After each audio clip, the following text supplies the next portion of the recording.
প্রিয় শিক্ষার্থীবৃন্দ, আসসালামু আলাইকুম। ওয়ালাইকুম আসসালাম মুস্তাফিজ, ওয়ালাইকুম আসসালাম তাসনুবা, ওয়ালাইকুম আসসালাম। আশা করি তোমরা সবাই ভালো এবং সুস্থ আছো। সবাইকে শুভ সকাল। আমরা পূর্ব ঘোষিত শিডিউল মোতাবেক আজ জুমাবার সকাল 10টায় আমরা আমাদের ইনহেরিটেন্সের প্রথম ক্লাস শুরু করতে যাচ্ছি। ইনহেরিটেন্সের ক্লাস শুরু করার মাধ্যমে আমরা আমাদের যে ইনহেরিটেন্সের অংশ, এরপরে হচ্ছে তোমার ম্যাথস এবং যে ডক্ট্রিনগুলো আছে সেগুলো আমরা আলোচনা করব পর্যায়ক্রমে। আজকের ক্লাসের যে আউটলাইন সেটা হচ্ছে আমরা আজকের ক্লাসের মধ্যে ইনহেরিটেন্সের যে প্রাইমারি বিষয়গুলো আছে, অর্থাৎ ইনহেরিটেন্স বলতে কি বোঝায়, এরপরে ফর্মালিটিসগুলো কী কী কারণে ইনহেরিটেন্স পাওয়া থেকে একজন মানুষ বিরত হতে পারে বা তাকে বাধাগ্রস্ত হতে পারে। এরপরে হচ্ছে আমরা সর্বশেষ জানবো ইনহেরিটেন্স অর্থাৎ কোরআনের মধ্যে কাদের জন্য স্পেসিফিক অংশ বলে দেওয়া আছে, যাদেরকে আমরা শর্টকাট শেয়ারার বলি। শেয়ারারগুলো কারা এবং তাদের অংশটা কি, আমরা সেটা নিয়ে আলোচনা করব।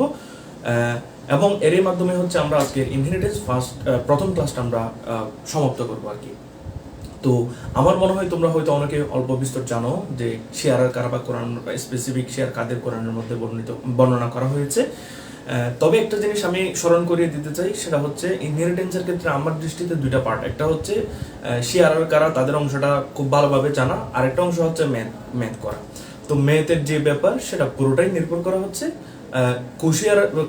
শেয়ারার যারা আছে, কোরআনিক শেয়ারার, তাদের অংশটা কতটুকু সেটা তোমার কাছে ক্লিয়ার কিনা।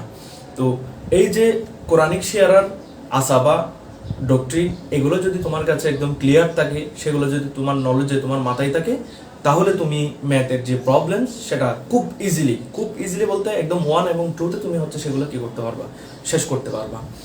তো আমরা হচ্ছে আমাদের ক্লাস ইনশাল্লাহ আর এখন 10:27, আমরা 10:30 ঠিক বরাবর 10:30 আমরা আমাদের ক্লাস শুরু করে দিব। ক্লাসের শুরুতেই কাল রাত যে পরীক্ষা হয়েছে, আমি আসলে বারবার রিকোয়েস্ট করেছিলাম যে তোমরা রিটেন পরীক্ষা দাও বা আমাদের যে এমসিকিউ পরীক্ষা দাও, কিন্তু আমি এমসিকিউ পরীক্ষা তো আমাদের অ্যাডমিন উনি জানবে, কিন্তু রিটেন পরীক্ষার ক্ষেত্রে আমি খুব কম সংখ্যক খাতায় আমার কাছে এসেছে। তো এটার কারণে আমি দুইটা জিনিস ধরে নিতে পারি। এক, তোমরা ক্লাসে অনেকেই অংশগ্রহণ করা নাই, কারণ আমি যেহেতু নিয়মিত ক্লাস করাচ্ছি, আমিও লাইভে জয়েন আছি, সুতরাং আমি দেখি কতজন ক্লাসে পার্টিসিপেট করছে। এক, দ্বিতীয়ত হচ্ছে যে তোমাদের কাছে এটা সেরকম গুরুত্ব হয়তো বা পাচ্ছে না। মুসলিম লোক ক্লাসের শুরুতে কিন্তু আমি দুইটা জিনিস বলেছি। এক, আমাদের যেমন আমি তোমাদেরকে একটা এক্সপিরিয়েন্স শেয়ার করবো যে আমাদের যতগুলো সিভিল ম্যাটার্স আছে, সেই সিভিল ম্যাটার্সের মধ্যে 50% হচ্ছে মুসলিম ল, কারণ আমাদের দেশ হচ্ছে মুসলিম কান্ট্রি এবং এখানে যে সমস্ত ব্যাপারগুলো আছে সেগুলো বিশেষ করে ম্যারেজ, ডাওয়ার, মেনটেনেন্স, এরপর হচ্ছে ওয়াকফ, উইল, গিফট, হ্যাবা বলে যেটাকে, এরপর হচ্ছে তোমার ইনহেরিটেন্স, বুড়ি বুড়ি মামলা। এবং এই মামলাগুলো সম্পর্কে যদি তোমার ইসলামিক ল বা মুসলিম ল সেটা যদি জানা না থাকে, তাহলে তুমি প্র্যাকটিস করো অথবা জুডিশিয়ারিতে যাও, তোমার জন্য অনেক বেশি কি হয়ে যাবে, টাফ হয়ে যাবে। সিআরপিসি, এরপর হচ্ছে সিপিসি, বিশেষ করে সিআরপিসি হচ্ছে কোড অফ ক্রিমিনাল প্রসিডিউরের কোড। এখানে বলা আছে যে কিভাবে আদালত কাজ করবে, কিন্তু এখানে বলা নেই যে কোনো একটা সমস্যা কিভাবে, ওইটা হচ্ছে পেনাল কোডের শাস্তি। তো সিপিসিতে হচ্ছে code of civil procedure. Code of civil প্রসিডিউরে বলা আছে সিভিল কোড, তোমার সিভিল কোড কিভাবে কাজ করবে, কার কতটুকু পাওয়ার, কিন্তু যে একজাক্ট সমস্যা, সেই সমস্যাটা করতে, সেই সমস্যাটার সমাধান দিতে গেলে তোমাকে মুসলিম ল মাস্ট কি করতে হবে, জানতে হবে। তো তোমার যদি ফাউন্ডেশনটা যদি তুমি দুর্বল রেখে দাও, তাহলে সেটা অ্যাজ এ ল স্টুডেন্টস আমার মনে হয় এটা হতাশা ব্যঞ্জক। তো যারা নিয়মিত ক্লাস অংশগ্রহণ করে, সে একজন হোক, সে দুজন হোক, I wish for his or her better future. আর যারা গুরুত্ব বা মনে করছে না, আমি মনে করি তাদের একটু সতর্ক হওয়া উচিত, তাদেরকে দ্রুত এগুলো শেষ করা উচিত। তো প্রিয় শিক্ষার্থীবৃন্দ, আমরা গতকাল যে পরীক্ষাটা নিয়েছি এমসিকিউ এবং রিটেন, এমসিকিউ প্রশ্নের মধ্যে যদি তোমাদের কোনো কিছু বুঝতে সমস্যা হয়ে থাকে বা তোমাদের কোনো প্রশ্ন যদি থাকে, তোমরা আমাকে ইনবক্সে প্রশ্নটা দাও, আমি তোমাদেরকে প্রশ্নটার উত্তর দিচ্ছি। আমি যতটুকু জানি, আমাকে গতকালকে ইনবক্সে কয়েকজন প্রশ্ন করেছিল, তো আমি বলেছি যে তাদেরকে সরাসরি উত্তর দিব।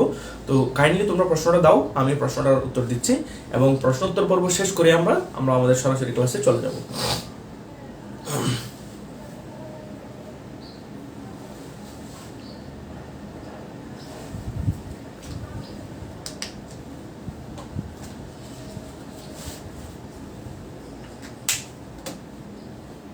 সামিরা, ওয়ালাইকুম আসসালাম।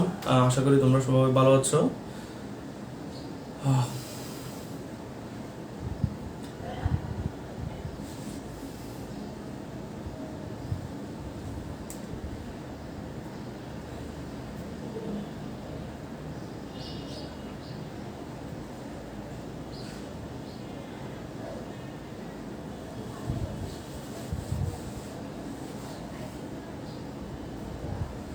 আচ্ছা, কোনো প্রশ্ন আসছে না, তার মানে আমার মনে হয় কারো কোনো প্রশ্ন নাই, অথবা যদি তাকে সমস্যা নাই, এখানে না করলেও আমাকে ইনবক্সে করা যাবে বা হোয়াটসঅ্যাপে করা যাবে। তোমরা আমাকে প্রশ্ন সেভাবে করবো, আমি তোমাদেরকে রিপ্লাই দেওয়ার জন্য সর্বোচ্চ চেষ্টা করব। তো আজকে তাহলে আমরা আমাদের ক্লাসে শুরু করতে যাচ্ছি ইনহেরিটেন্স বলতে কি বোঝাই? ইনহেরিটেন্স হচ্ছে উত্তরাধিকার সূত্রে পাওয়া সম্পত্তি, সেটাকে বলা হয় ইনহেরিটেন্স। যারা উত্তরাধিকার তাদেরকে বলা হয় ইনহেরিটর, তাদেরকে বলা হয় ইনহেরিটর। আর উত্তরাধিকার সূত্রে যে প্রপার্টিটা আছে সেটাকে বলা হয় ইনহেরিটেন্স। তো ইনহেরিটেন্সকে আরবিতে বলা হয় ইলমুল ফারাইজ। ইলমুল মানে হচ্ছে জ্ঞান, আর ফারাইজ অর্থ হচ্ছে অংশ, মানে ফরিজ থেকে ফারাইজ। ফরজের একরকম অর্থ হচ্ছে যেটা আবশ্যক, মানে যেটা তোমার আমরা নামাজের মধ্যে বলি ওযু করা ফরজ, গোসল করা ফরজ, কিন্তু ফরজের আরেকটা অর্থ হচ্ছে অংশ। ইলমুল ফারাইজের অর্থ হচ্ছে অংশের জ্ঞান। অংশের জ্ঞান বলতে একজন ব্যক্তি মারা যাওয়ার পরে তার সম্পত্তি থেকে কে কতটুকু অংশ পাবে সেটাকে আইডেন্টিফাই করার নামই হচ্ছে ইলমুল ফারাইজ। তো আল্লাহ রাসূল হাদিসের মধ্যে বলেছেন ইলমুল ফারাইজ নিসফুল ইলম, যে ইলমুল ফারাইজ হচ্ছে জ্ঞানের অর্ধেক। অর্থাৎ যারা ফারাইজের জ্ঞানটা জানবে, যারা ফারাইজটা করতে পারবে, তাদেরকে বলা হচ্ছে তারা পৃথিবীতে যে জ্ঞান আছে, জ্ঞানের যে সাবজেক্টগুলো আছে, সেখান থেকে সে অর্ধেক জ্ঞান হাসিল করেছে। তার মানে এর মাধ্যমে আমরা বুঝতে পারি ইলমুল ফারাইজের গুরুত্বটা কতটুকু। এবং এটার মাধ্যমে আরেকটা জিনিস আমাদেরকে ইঙ্গিত দেওয়া হয়, সেটা হচ্ছে ইলমুল ফারাইজ অন্যান্য এলমের মতো বা অন্যান্য যে ডিসিপ্লিনস গুলো আছে, ডিসকোর্স গুলো আছে, সেগুলোর মতো এত সহজ না। তো এজন্য আমাদেরকে একটু মনোযোগ দিতে হবে এবং আমাদেরকে একটু সতর্কতার সাথে ইলমুল ফারাইজটা করতে হবে। প্রিয় শিক্ষার্থীবৃন্দ, ইলমুল ফারাইজের গুরুত্বটা কি? ইলমুল ফারাইজের বিভিন্ন দিক থেকে গুরুত্ব আছে। যেমন নাকি আমি হাতে যদি গণনা করে বলি, social perspective, legal perspective, religious perspective. Social পার্সপেক্টিভটা কি?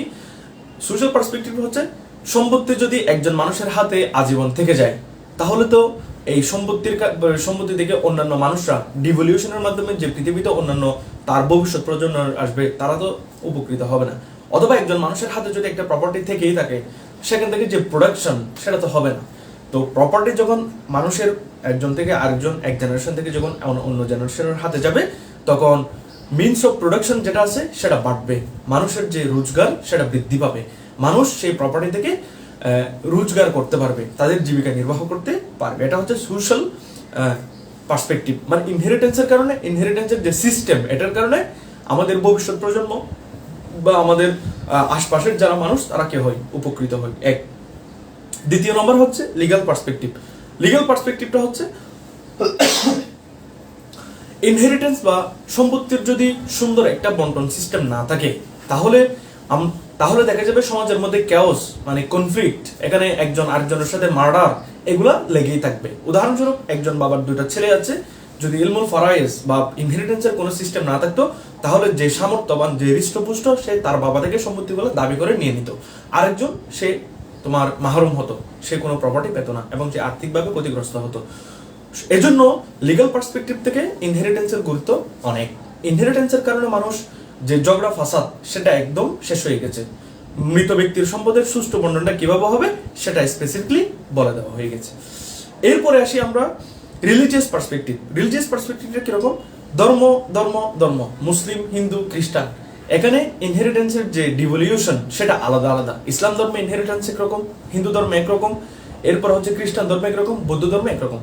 আমাদের ইসলাম ধর্মে ইনহেরিটেন্সের যে ব্যাপার সেটাকে আমরা মুসলিমরা বা ইসলামিক স্কলাররা বলেন this is one of the most respectable and most accepted. কি কারণে? কারণ আমরা যদি খেয়াল করে দেখি অন্যান্য রিলিজিয়াস যে ইনহেরিটেন্সের, রিলিজিয়নের মধ্যে যে ইনহেরিটেন্সের সিস্টেম, সেখানে হয়তো কাউকে প্রায়োরিটি দেওয়া হয়েছে খুব বেশি, এবং প্রায়োরিটিটা এমন লেভেলের যে সেটা আমাদের হিউম্যান নেচার না। মানে এটা অনেক সময় দেখা যায় যে সাধারণ মানুষ সেটাকে অ্যাকসেপ্ট করতে পারে না। আমরা প্রায়োরিটিটা দিব, কিন্তু প্রায়োরিটির যে লেভেল সেটা ওভার কি হতে পারে না, ওভার রেটেড হতে পারবে না, সেটার একটা লিমিট থাকতে হবে। বিপরীতে আমাদের ইসলাম ধর্মের মধ্যে নারী এবং পুরুষ সবার জন্য প্রপার্টিটা কি করে দেওয়া হয়েছে, আলাদা আলাদাভাবে আপনার মেনশন করে দেওয়া হয়েছে। তো আমরা যদি খেয়াল করে দেখি আমাদের কোরআনের মধ্যে, কোরআনিক সোর্সের মধ্যে ইনহেরিটেন্সের জন্য 12 ধরনের মানুষের কথা উল্লেখ করে দেওয়া হয়েছে, যে 12 ধরনের পার্সনকে কখনো কি করা যাবে না, এক্সক্লুড করা যাবে না। অর্থাৎ তাদেরকে আগে সম্পত্তি দিতে হবে, এরপরে যদি সম্পত্তি অবশিষ্ট থাকে তাহলে সেটা অন্যরা পাবে। এবং এই যে 12 জনের কথা, এই 12 জন নিশ্চিতভাবে এখানে তারা হচ্ছে একদম অবধারিতভাবে কিভাবে প্রপার্টি পাবে। হয়তো বাবা থাকলে দাদা পাবে না, মানে যে নিয়ার কানেকশন, এর কারণে উপরের যে কানেকশন সে বাদ যাবে, কিন্তু প্রপার্টি যাদের পাওয়া উচিত, যারা মৃত ব্যক্তির সাথে আপনার ব্লাড দিক থেকে কানেক্টেড, অথবা এগনেটস বা আসবা হিসেবে কানেক্টেড, অথবা যারা হচ্ছে আপনার জাউইল আরহাম বা মানে কোনো না কোনোভাবে কানেক্টেড, সবাই বিভিন্ন অ্যাঙ্গেল থেকে প্রপার্টি পাচ্ছে। তার মানে আমরা বলতে পারি যে ইসলামিক ইনহেরিটেন্সের মধ্যে রিলিজিয়াস পার্সপেক্টিভ থেকে প্রপার্টির যে ডিভলিউশন সেটা বিভিন্ন বিভিন্ন পর্যায়ে বিভিন্ন অ্যাঙ্গেলের মানুষ পাচ্ছে, এবং প্রপার্টিটা কেউ এক্সক্লুসিভলি নিজের দাবি করে নেওয়ার কি নেই, সুযোগ নেই। প্রিয় শিক্ষার্থীরা, আমরা ইম্পর্টেন্স হিসেবে 3টা কথা বললাম। একটা বললাম সোশ্যাল পার্সপেক্টিভ, আরেকটা বললাম লিগ্যাল পার্সপেক্টিভ, আরেকটা বললাম রিলিজিয়াস পার্সপেক্টিভ। আমরা এখন চলে যাব হচ্ছে অ্যাডমিনিস্ট্রেশন অফ ইনহেরিটেন্স বা স্টেট, যেটাকে বলে অ্যাডমিনিস্ট্রেশন অফ স্টেট। আমি একটু লিখছি অ্যাডমিনিস্ট্রেশন অফ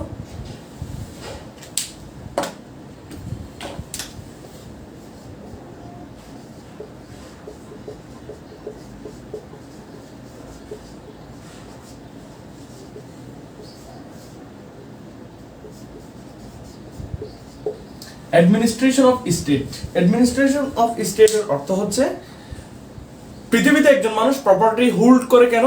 কারণ সে প্রপার্টির মাধ্যমে নিজের জীবিকা নির্বাহ করবে বা তার যে সমস্ত প্রয়োজনাদি সেগুলো পূরণ করবে। একজন মানুষ মারা যাওয়ার পরপরই তার সেই প্রপার্টির প্রয়োজনটা শেষ হয়ে যায় না। অর্থাৎ মানুষ মারা গেছে মানে তার প্রপার্টি যে সে যেগুলো গ্যাদার করেছে, যে তার কাছে যে প্রপার্টি আছে সেগুলোর প্রয়োজন শেষ হয়ে গেছে এমনটা নয়। তাহলে সেটা কিরকম? সেটার জন্য বলতেছে একটা টার্ম অ্যাডমিনিস্ট্রেশন অফ স্টেট। একজন মানুষ মারা যাওয়ার পরে তার প্রপার্টিটাকে কিভাবে ভাগ করা হবে, সেই প্রপার্টির মধ্যে কার প্রথম অধিকার আছে, কার সেকেন্ড অধিকার আছে, কার থার্ড, অথবা কে প্রথমে সম্পত্তি পাবে, কে সেকেন্ড পর্যায়ে সম্পত্তি পাবে, কে থার্ড পর্যায়ে সম্পত্তি পাবে, এরকম একটা সিলসিলা আছে, এরকম একটা স্ট্যান্ডার্ড অথবা এরকম একটা কি আছে, স্টেজ আছে। সেই স্টেজগুলোর প্রথম হচ্ছে আপনার কোরআনের মধ্যে একটা আয়াত আছে, কোরআনের আয়াতের মাধ্যমে এই অ্যাডমিনিস্ট্রেশন অফ স্টেটটাকে কি করা হয়, আপনার ফিক্স করা হয়। সেটা হচ্ছে সূরা নিসার মধ্যে, সূরা নিসা আয়াত নম্বর 11, সূরা নিসার 11 নম্বর আয়াতের মধ্যে বলা হয়েছে the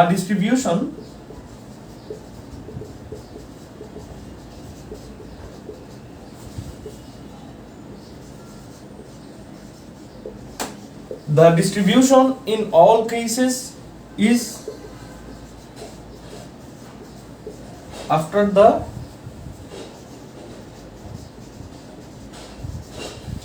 the payment of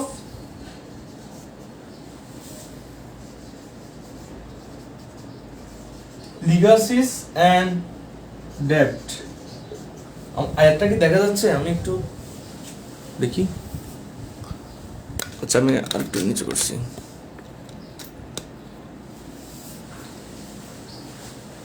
সূরা নিসার 11 নম্বর আয়াতের মধ্যে অ্যাডমিনিস্ট্রেশন অফ স্টেট নিয়ে বলা হচ্ছে, বলছে the distribution in all cases is after the payment of, এক নাম্বার, এটা হচ্ছে after the payment of legacies and ডেপ্ট, এটা হচ্ছে 2 নাম্বার।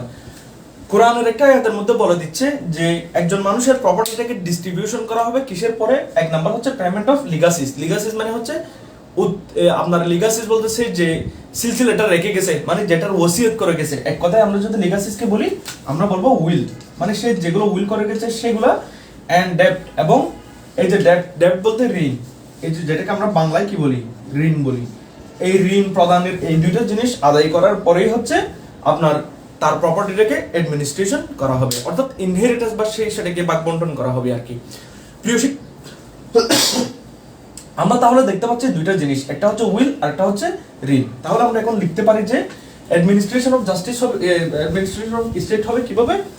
প্রথমে হচ্ছে আপনার উইল, এরপর হচ্ছে 2 নম্বরের মধ্যে হচ্ছে ডেপ্ট, এরপর হচ্ছে 3 নম্বরের মধ্যে হচ্ছে মানে ডিস্ট্রিবিউশন আর কি, ডিস্ট্রিবিউশন। এই যে এগুলো হচ্ছে অ্যাডমিনিস্ট্রেশন জাস্টিস। কিন্তু এখানে একটা পরিবর্তন নিয়ে আসা হয়েছে। সেই পরিবর্তনটা কি?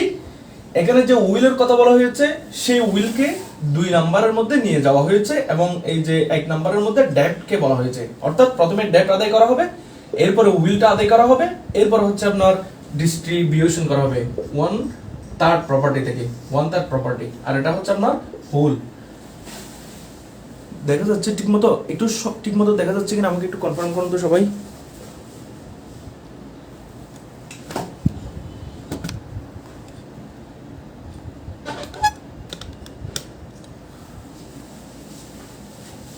এবং এখানে একটা প্রশ্ন আসতেছে, কোরআনের মধ্যে উইলের কথা আগে বলা হয়েছে, কিন্তু সাধারণভাবে ডেপ্টকে কেন 1 নম্বরের মধ্যে দেওয়া হচ্ছে? এটার উত্তর হচ্ছে যে মুফাসসিরিনে কেরাম এবং সাহাবায়ে কেরাম অথবা যারা ইসলামিক স্কলার্স আছেন তারা বলেছেন কোরআনের আয়াতের মধ্যে উইলের কথা প্রথমে দেওয়ার উদ্দেশ্য হচ্ছে যে উইলের গুরুত্ব বোঝানো। অর্থাৎ অনেক সময় মানুষ মনে করবে যে ওসিয়ত করছে, এখন মারা যাওয়ার পরে ওনার ওসিয়তের কোনো কি নেই, গুরুত্ব নেই। এই যে গুরুত্ব নেই সেটা মনে না করার জন্য মৃত ব্যক্তি মারা যাওয়ার পূর্বে যে সমস্ত ওসিয়তগুলো করে যায়, যে উইলটা করে যায়, সেটা যেন বাস্তবায়ন করা হয়, সেটার গুরুত্ব বোঝানোর জন্য আল্লাহ তাআলা কোরআনের মধ্যে উইলের কথা আগে বর্ণনা করেছেন। কিন্তু সম্পত্তিকে যখন বন্টন করা হবে তখন উইলের গুরুত্ব চলে আসবে 2 নম্বরের মধ্যে, 1 নম্বরের মধ্যে যাবে ডেপ্ট। কারণ কি? কারণ ঋণ হচ্ছে অন্যজনের হক, যেটা মৃত ব্যক্তি তার জীবদ্দশায় নিয়েছে।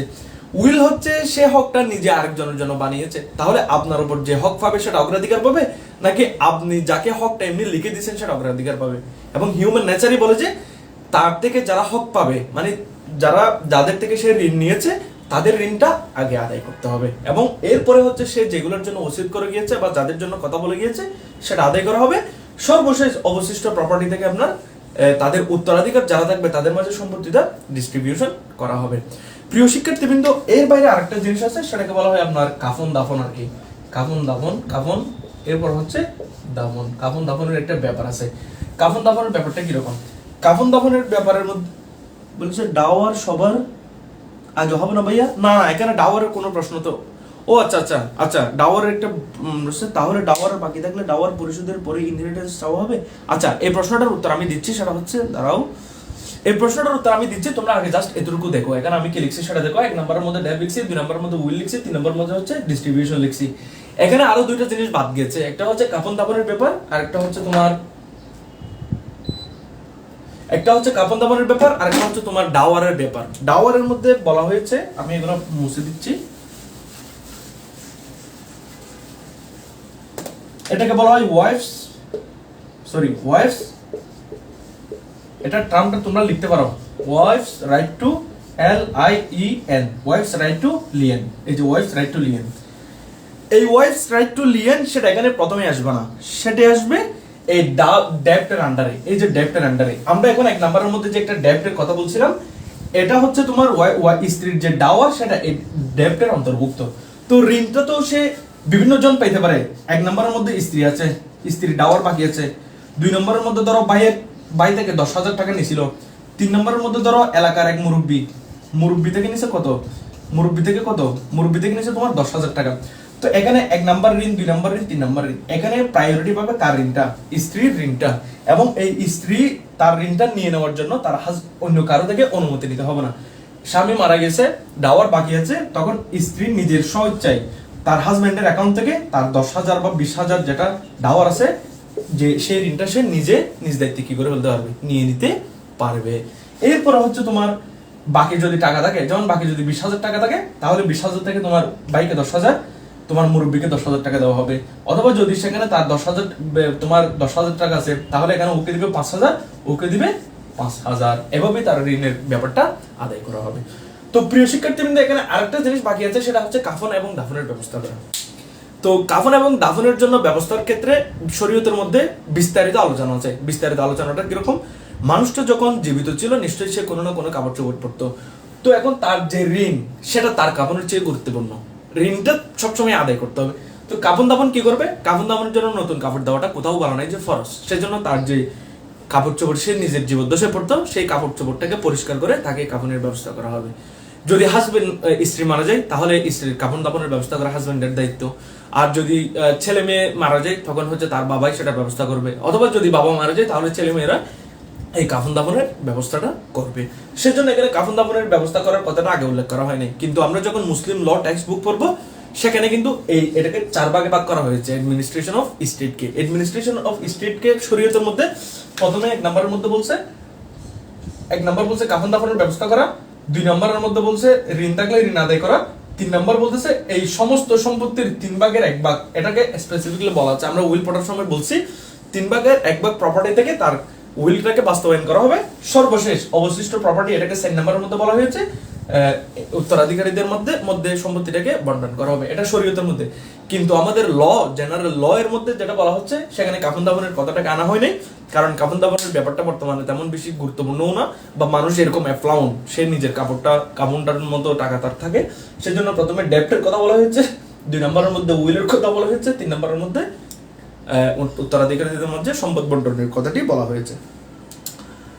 এতক্ষণ পর্যন্ত যে বিষয়গুলো আলোচনা করেছি, সেগুলো তোমাদের কাছে ক্লিয়ার কিনা, তোমাদের কোনো প্রশ্ন আছে কিনা আমাকে একটু জানো।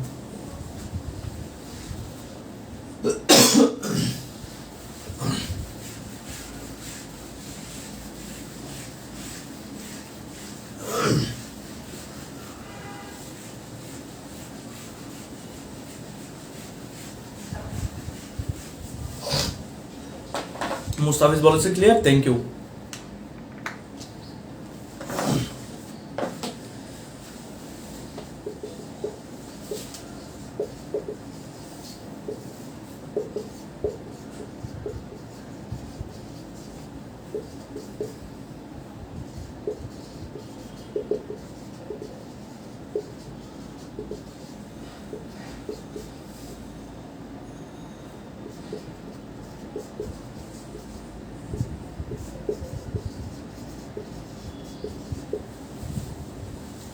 ক্লিয়ার। আচ্ছা ভাইয়া, 2টা মানুষ শুধু ক্লিয়ার বলেছে, আমি তো ক্লাসের মধ্যে আমি ছাড়া আরো 8জন ক্লাসে পার্টিসিপেট করছে।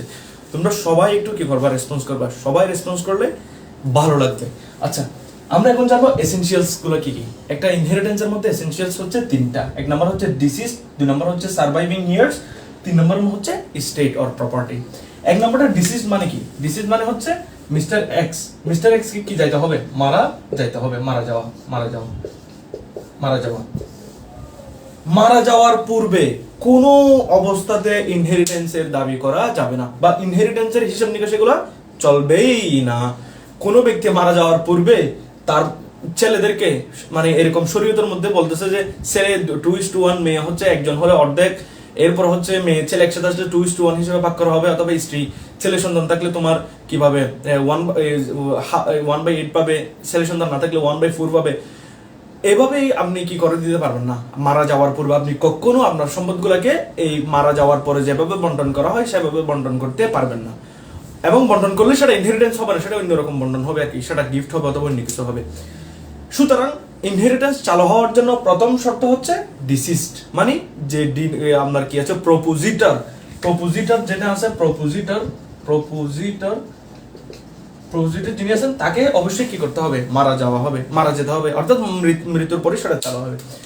2 নম্বরের মধ্যে বলতেছে সার্ভাইভিং হিয়ার্স মানে মৃত ব্যক্তির জীবিত, মানে যারা জীবিত আছে এমন উত্তরাধিকারী থাকতে হবে। মৃত ব্যক্তির যদি জীবিত কোনো উত্তরাধিকার না থাকে তাহলে সেই সম্পত্তিটা সরাসরি বাইতুল মাল অথবা গভর্নমেন্ট ফান্ডে চলে যাবে। তখন আপনি কেউ বলতে পারবেন না যে আমি তো ওনাকে বাবা ডাকতাম, আমি ওনাকে দাদা ডাকতাম, আমাকে প্রপার্টি দেন। একজন আমাদের এখানে লালন পালন করো না মিস্টার এক্স, যাকে সে কি করতো, মৃত ব্যক্তি লালন পালন করতো, আপন নিজের ছেলে না, এটাকে কি বলে দত্তক বলে আর কি, দত্তক ছেলে। আমাদের ইসলামী শরীয়তের মধ্যে দত্তকের কোনো কি নেই, সিস্টেমই নেই। এবং মৃত ব্যক্তির যদি নিজের রক্তের ব্লাড রিলেশনের যদি কোনো রকমের উত্তরাধিকার না থাকে তাহলে এই দত্তকের কোনো কি নেই, মূল্য নেই। তো এখন কোনো উত্তরাধিকার নাই, পরে একজন দত্তক ছেলে এসে দাবি করলো যে আমি আছি, তখন তাকে কি করে দেওয়া হবে না, প্রপার্টি দেওয়া হবে না, বরং সার্ভাইভিং হেয়ার্স থাকতে হবে। ওনার সাথে ব্লাড রিলেশনে অথবা আগনেটস আসাবা হিসেবে অথবা দাউল আরহাম হিসেবে কি থাকতে হবে, আপনার উত্তরাধিকার থাকতে হবে। না হয় কি করা যাবে না, ইনহেরিটেন্স বা প্রপার্টি ভাগ করা যাবে না, সবগুলা বাইতুল মাল অথবা অন্য কোথাও যেখানে যাওয়া উচিত সেখানে চলে যাবে। 3 নম্বরের মধ্যে বলছে প্রপার্টি লাগবে, স্টেট অথবা প্রপার্টি ভাগ করা হবে কি, সম্পত্তি বা প্রপার্টি। এখন যদি প্রপার্টি না থাকে তাহলে আপনি কি ভাগ করবেন? সেজন্য ইনহেরিটেন্স করার জন্য 3টা জিনিস অবশ্যই, একটা হচ্ছে ডিসিজড, সার্ভাইভিং হিয়ার্স, 3 নম্বর হচ্ছে স্টেট।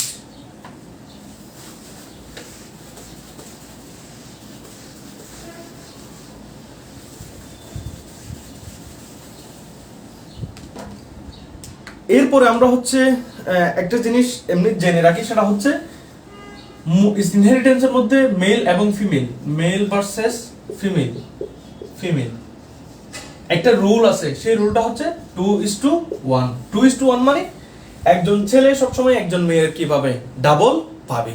এটা হচ্ছে ইসলামিক ইনহেরিটেন্সের রুল। অর্থাৎ ছেলেদেরকে 1 ভাগ বেশি দেওয়া হয়েছে। উদাহরণস্বরূপ 2জন ছেলে, 2জন মেল, 3জন ফিমেল। তাহলে উত্তরাধিকারী এই 2জন মেলকে রেখে গেছে, 3জন ফিমেল রেখে গেছে, 2টা ছেলে 3টা মেয়ে রেখে গেছে।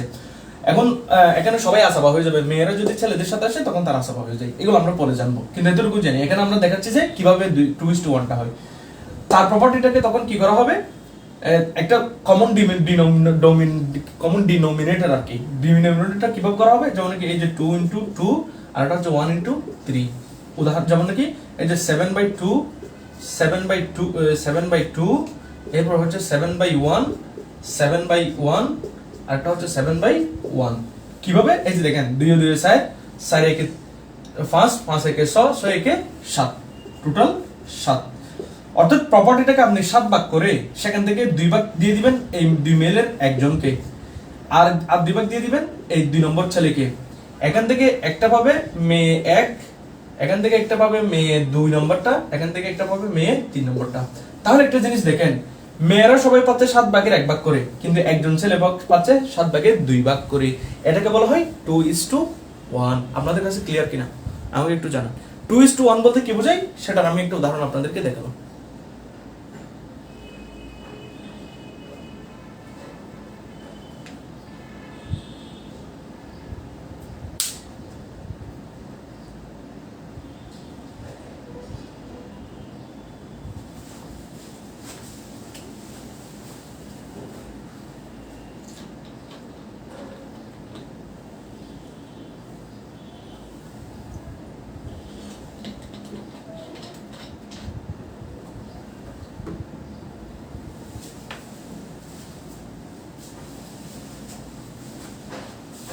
Clear, thank you.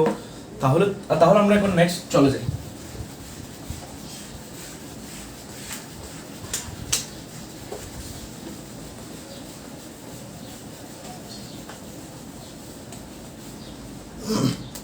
এরপর আমরা পড়বো এখন হচ্ছে ইম্পেডিমেন্ট। ইম্পেডিমেন্ট ইম্পেডিমেন্ট এগুলো অবশ্যই জানতে হবে। এই ইম্পেডিমেন্ট গুলো তোমাদেরকে ভালো মতো জানতে হবে, কারণ প্রশ্নের মধ্যে দিতে হতে পারে ক ক কে, আচ্ছা এভাবে লিখি, ক হচ্ছে ক এর ছেলে বা প্রথম ছেলে, প্রথম ছেলে। ক এর 3 ছেলে, খ গ গ। খ তার বাবা ককে হত্যা করেছে, সম্পত্তি ডিস্ট্রিবিউশন করো। ডিস্ট্রিবিউশন করো, এটা হচ্ছে কেস আপনার, এটা হচ্ছে কেস, আপনাকে প্রশ্ন দিছে। তো আপনাকে এখানে কিন্তু দেখতে হবে এখানে কোনো এই যে ইম্পেডিমেন্টস আছে কিনা, প্রপার্টি ডিস্ট্রিবিউশন করতে গেলে ইম্পেডিমেন্টস আছে কিনা। তো আমরা দেখতে পাচ্ছি খ এর হচ্ছে 3 ছেলে, কে কে, ক খ গ। এখানে গ একটা ঘটনা ঘটাইছে, সেই ঘটনাটা কি, সে হচ্ছে তার বাবা ক কে কি করেছে, আপনার হত্যা করেছে, হত্যা করেছে। এই যে হত্যা করা, এই হত্যা করার কারণে এই মিস্টার খ প্রপার্টি থেকে কি হবে, বঞ্চিত হবে। কারণ কারণ যদি এই হত্যা করার পরেও কেউ যদি তার উত্তরাধিকার বা যার থেকে সে প্রপার্টি পাবে তার থেকে যদি পায়, তাহলে সবাই তার বাবাদেরকে হত্যা করে ফেলতো। কিসের জন্য? টাকার জন্য। আমার বাবার কাছে কথার কথা 1 কোটি টাকা আছে, তো আমি তো ভাই এখন 12 বছর, 20 বছর, 21 বছর, 25 বছর, আমার তো এখন টাকা দরকার। তো আমি এখন কি করবো, শর্টকাট আমার বাবার হত্যা করে ফেলবো, হত্যা করার পর ওনার উত্তরাধিকারী হিসেবে আমি প্রপার্টিটা পাবো। তো এই জন্য বলা হচ্ছে কেউ যদি তার ইনহেরিটর, যার থেকে কেউ কোনো ইনহেরিটর যদি যার থেকে ইনহেরিটেন্সটা পাবে তাকে যদি হত্যা করে, তাহলে সে ইনহেরিটেন্স থেকে বা প্রপার্টি থেকে বঞ্চিত হবে। কিলার স্টেট পাবে কি? আরে ভাই এটাই তো বললাম, কিলার হচ্ছে স্টেট পাবে না। এই যে ইম্পেডিমেন্টস গুলো আমি একটা একটা সিরিয়াল করে করে এখন লিখতেছি, আপনাদেরকে একটা প্রশ্নের নমুনা দিলাম, প্রশ্নটা কিভাবে আসতে পারে আর কি। ইম্পেডিমেন্টস গুলো 1 নাম্বার হচ্ছে আপনার হোমিসাইড, একটা হচ্ছে হোমিসাইড, একটা হচ্ছে হোমিসাইড। হোমিসাইড মানে কাউকে কি করা, হত্যা করা। হোমিসাইডের অর্থ হচ্ছে কিলিং, হত্যা আর কি। হোমিসাইডের জন্য একটা আলাদা সংজ্ঞা আছে প্যানেল কোডে, কিন্তু আমাদের সেটা দরকার নাই, আমরা এখানে জানবো সেটা হচ্ছে যার থেকে প্রপার্টি পাবে তাকে হত্যা করা। 2 নম্বরের মধ্যে আসতে হচ্ছে ইললেজিটিমেসি, ইললেজিটিমাসি, টিমাসি, এগুলোও জানতে হবে। ইললেজিটিমাসি, ইললেজিটিমাসিটার থেকেও কি পাবে না, ইললেজিটিমেট কোন সন্তান তার বাবা থেকে প্রপার্টি পাবে না, কিন্তু এক্সেপশন আছে। এক্সেপশনটা হচ্ছে কি, এক্সেপশন হচ্ছে মা থেকে, মার কাছ থেকে পাবে, মার কাছ থেকে পাবে, কিন্তু বাবার কাছ থেকে পাবে না। ইললেজিটিমেট সন্তান অর্থাৎ অবৈধ সন্তান তার বাবা থেকে প্রপার্টি পাবে না, কিন্তু তার মা থেকে প্রপার্টি পাবে। আপনাদের এখন প্রশ্ন আসতে পারে যে ভাই এরকম কোনো কেস হয় কিনা। অনেক বুড়ি বুড়ি হয়। কিভাবে? আপনারা নিয়মিত পত্রিকা বা পত্র পত্রিকায় দেখেন যে স্ত্রী থাকা অবস্থায় পরকীয়া সম্পর্ক থেকে একটা বাচ্চা হয়েছে। তো এরপর হচ্ছে চাচাতো বোনের সাথে পরকীয়ার সম্পর্ক বা অবৈধ সম্পর্ক, এখন সে হচ্ছে আপনার কি তার একটা ছেলে বাচ্চা হয়েছে অথবা মেয়ে বাচ্চা হয়েছে। তো এটার সমাধান তো আপনি 1 ঘন্টার মধ্যে করে ফেলতেছেন, কি চাচাতো ভাই আর চাচাতো বোনের মধ্যে বিয়ে পড়ায় দিচ্ছেন, অথবা এরপর হচ্ছে আরেকটা কাজ করে ফেলতেছেন, অথবা অনেক সময় হয় কি যে মেয়েটার বাচ্চা হয়েছে অবৈধ সম্পর্ক থেকে, সেই মেয়েটাকে আপনি অন্য জায়গায় বিবাহ দিচ্ছেন। কিন্তু যে সন্তানটা হয়েছে ইললেজিটিমেট, সে ইনহেরিটেন্স কার থেকে পাবে? সে তার মায়ের কাছ থেকে পাবে, তার বাবা থেকে কখনো কি পাবে না, ইনহেরিটেন্স পাবে না। অথবা যদি এরকম হয় চাচাতো ভাই চাচাতো বোন অবৈধ সম্পর্ক ছিল, বাচ্চা হয়েছে, পরবর্তীতে বিবাহ হয়েছে, তাদের বাবা মারা যাওয়ার পর বিবাহের পরে যারা সন্তান হয়েছে, তারা ওই প্রথম যে সন্তানটা হয়েছিল তার বিরুদ্ধে মামলা করতে পারবে যে তাকে কি করা হবে, প্রপার্টি থেকে এক্সক্লুড করা হবে। কারণ কি, সে অবৈধ সন্তান ছিল। এজন্য এই কোথাও যদি ইললেজিটিমেসি থাকে তাহলে সে প্রপার্টি থেকে বঞ্চিত হবে।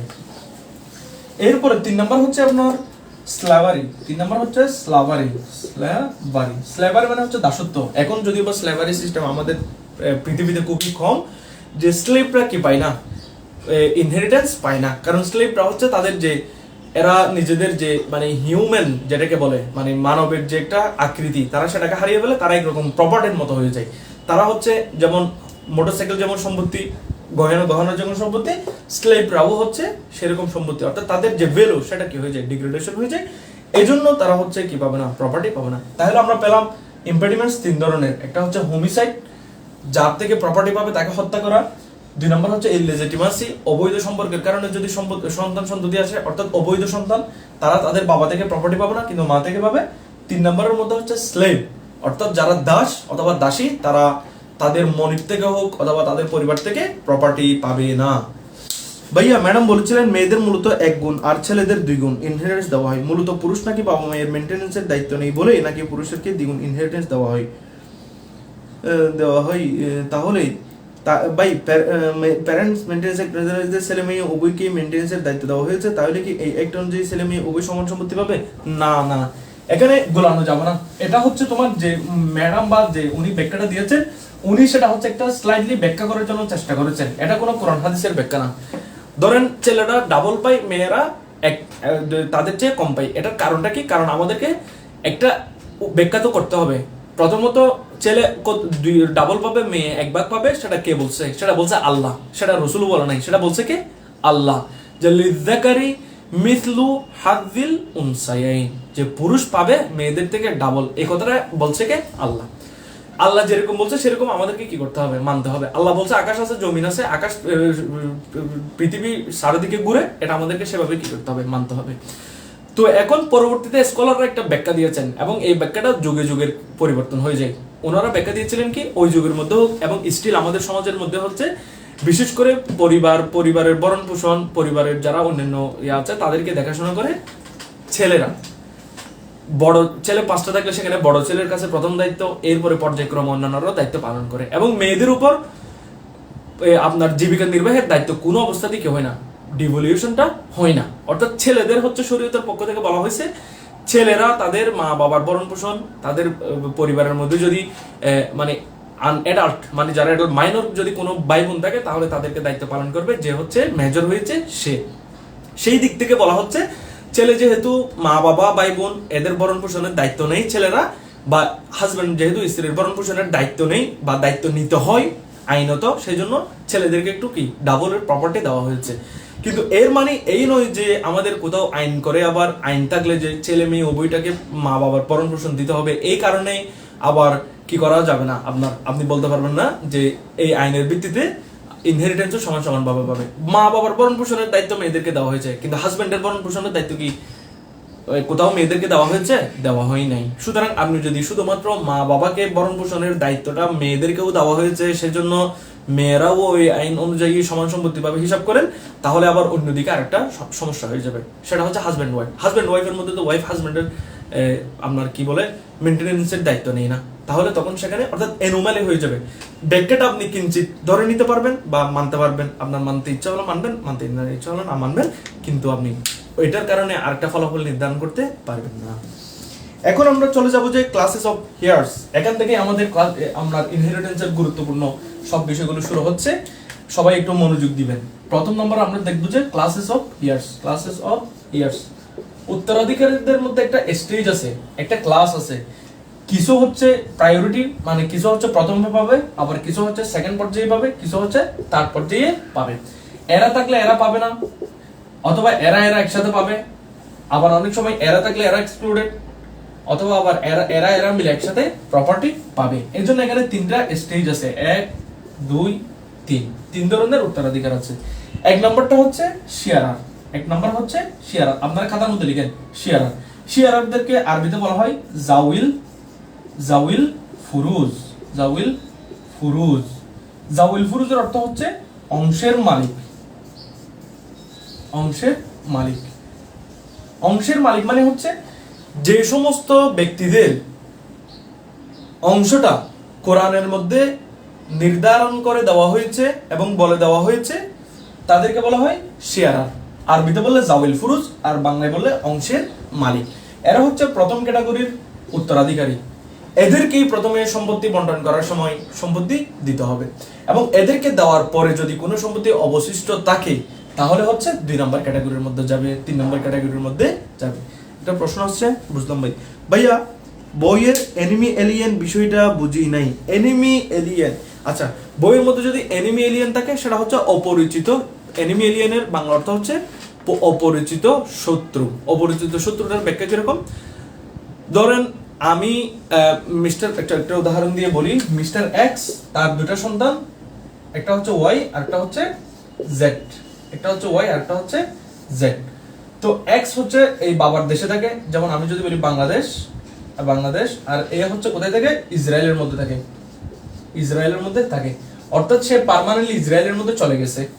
কোথায় চলে গেছে? পার্মানেন্টলি ইসরায়েলের মধ্যে চলে গেছে। এরকম হয় না আমাদের দেশে অনেকে কানাডাতে সেটেল হচ্ছে, দুবাইয়ের মধ্যে সেটেল হচ্ছে, লন্ডনের আমেরিকার মধ্যে যুক্তরাষ্ট্রের সরি ইয়ার মধ্যে কি বলে ইউকের মধ্যে সেটেল হচ্ছে।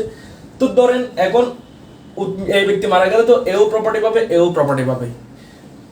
এখন বলা হচ্ছে এনিমি এলিয়েন মানে হচ্ছে এই ব্যক্তি যখন ইসরায়েল রাষ্ট্রের মধ্যে চলে গেছে পার্মানেন্টলি, এজন্য সেই সম্পত্তিটা পাওয়ার পরে ওই দেশের মধ্যে নিয়ে যাওয়াটা পারবে না। সে যদি নিয়ে যায় তখন সে হচ্ছে এনিমি এলিয়েন। কি জন্য? কারণ সে উত্তরাধিকার সম্পত্তির প্রপার্টিটা নিয়ে তো তার একটা অমুসলিম রাষ্ট্র, যেটা মুসলিমদের জন্য হুমকি স্বরূপ, সেরকম একটা রাষ্ট্রের কি করছে? আর্থিকভাবে উপকৃত করছে। এটাই হচ্ছে একটা এনিমি এলিয়েনের উদাহরণ। এটা হচ্ছে একটা এনিমি এলিয়েনের আরো অনেকগুলো ব্যাখ্যা আছে, কিন্তু আমি জাস্ট যেটা আপনার জন্য বুঝতে সহজ হবে আমি সেটা এখানে বললাম। আশা করি ক্লিয়ার। এরপরে আমরা চলে যাব 2 নম্বর এবং 3 নম্বরের ক্ষেত্রে।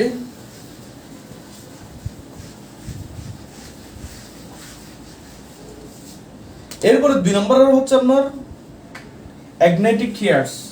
2 নম্বর হচ্ছে অ্যাগনেটস, সরাসরি বললে অ্যাগনেটস। অ্যাগনেটস এটাকে বাংলা বললে আসাবা, ইংলিশের মধ্যে সরি না আরবিতে যাদেরকে বলা হয় আসাবা। এটা হচ্ছে কানেক্টেড থ্রু মেল লিঙ্ক।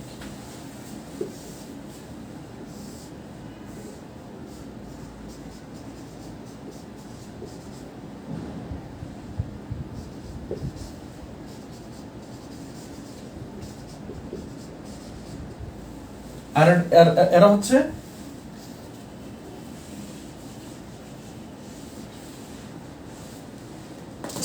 এরা হচ্ছে কানেক্টেড মেল। অ্যাগনেটস প্রথম পর্যায়ের উত্তরাধিকারীদের মাঝে সম্পত্তি বন্টন করার পর দ্বিতীয় পর্যায়ে যারা আছে তারা হচ্ছে অ্যাগনেটস, মানে এরা 1 নম্বরের সাথেও প্রপার্টি পাইতে পারে, কিন্তু স্টেজের ক্ষেত্রে আমরা হচ্ছে মানে উত্তরাধিকারীদের দ্বিতীয় প্রকার হচ্ছে অ্যাগনেটস। অ্যাগনেটসকে আরবিতে বলা হয় আসাবা। আসাবা হচ্ছে কারা? যারা মানে ওই মৃত ব্যক্তির সাথে কানেক্টেড বাই মেল লিঙ্ক। যারা পুরুষের ক্ষেত্রে মানে পুরুষ কি বলতে মানে মেল লিঙ্ক বলতে আমরা যদি বলি ইনহেরিটেন্সের উপর সবচেয়ে সহজ পৃথিবীর শ্রেষ্ঠ ক্লাস চলছে, এটা কে বলছে? আমিরুল ইসলাম। থ্যাংক ইউ আপনাকে অসংখ্য ধন্যবাদ। ও মুসলিম রাষ্ট্রে সেটেল হয় তখন, এটা ভাই একটা ব্যাখ্যা আর কি। মোহাম্মদ মিনহাজ এটা একটা ব্যাখ্যা। এনিমি এলিয়েনের আরো অনেকগুলো কি আছে আপনার ব্যাখ্যা আছে, বা মানে বিভিন্ন আরো অনেকগুলো উত্তর ব্যাখ্যা আছে, কিন্তু জাস্ট আমাদের জন্য যেটা এনিমি এলিয়েনের একটাও ব্যাখ্যা আমাদেরকে জানলাম, এটার তেমন গুরুত্ব নেই। এক কথায় আমি আপনাদেরকে এটা না বলার অর্থ হচ্ছে এটা আপনাদের তেমন পড়ার প্রয়োজন নেই। আচ্ছা আমরা আমাদের লাইনের মধ্যে চলে আসি। 2 নম্বরের মধ্যে বলা হচ্ছে অ্যাগনেটস। অ্যাগনেটস হচ্ছে কারা? আমরা অ্যাগনেটসদেরকে আরবিতে বলবো আসাবা। এবং এদেরকে আমরা চিনবো কিভাবে? এদেরকে চিনবো হচ্ছে যে সকল ব্যক্তিরা মৃত ব্যক্তির সাথে মেল পুরুষের দিক থেকে কানেক্টেড। ধরেন আমি একটা আপনাদেরকে উদাহরণ দিয়ে বলি, যেমন নাকি সন্স ডটার, কি বললাম? Sons DAUGSTER, sons dot. আচ্ছা এটা কি বেশি নিচে হয়ে গেছে? প্রথমটা আমি বুঝাই দিচ্ছি, উদাহরণটা এখানে লিখছি। যেমন একটা উদাহরণ হচ্ছে sons daughter, sons DAUGSTER, sons daughter. এটা হচ্ছে মৃত ব্যক্তি এক্স। মিস্টার এক্স এর একটা সন হচ্ছে আপনার মিস্টার ওয়াই, আর মিস্টার ওয়াই এর মেয়ে হচ্ছে জরিনা। আমি একটা জরিনা লিখলাম। তো এই জরিনা যে মিস্টার এক্স অর্থাৎ তার দাদার সাথে কিভাবে কানেক্টেড? তার দাদার সাথে কানেক্টেড হচ্ছে বাবার মাধ্যমে, অর্থাৎ মেয়ের মাধ্যমে কানেক্টেড। এখানে যদি আপনার ডটার্স সন হতো, ডটার্স DSETERS, ডটার্স হতো মেয়ের মেয়ে হতো, তাহলে আমরা তাদেরকে কি বলবো না? অ্যাগনেটস বলবো না। যদি ছেলের মাধ্যমে যদি কানেক্টেড হয়, এই যে male connected by male link, যদি ছেলের মাধ্যমে কানেক্টেড হয় তখন আমরা সেটাকে বলবো অ্যাগনেটস। একটু আবার বলতেছি, দ্বিতীয় পর্যায়ের উত্তরাধিকার হচ্ছে এগনেটস। এগনেটসের আরবি হচ্ছে আসাবা। আসাবা কারা? যারা মৃত ব্যক্তির সাথে ছেলের মাধ্যমে কানেক্টেড, ছেলের সূত্রে কানেক্টেড, তাদেরকে বলা হয় আসাবা। উদাহরণ দিয়েছিলাম ছেলের মেয়ে, ছেলের ছেলের মেয়ে, ছেলের মেয়ে, মৃত ব্যক্তির ছেলের মেয়ে। তো ওই অর্থাৎ নাতনি আর কি, নাতনি তার দাদার সাথে ছেলের মাধ্যমে কানেক্টেড। এরপর হচ্ছে একটা উদাহরণ দিতে পারি আমি, যেমন নাকি ফুল সিস্টার্স এর একটা উদাহরণ দিই। ফুল সিস্টার,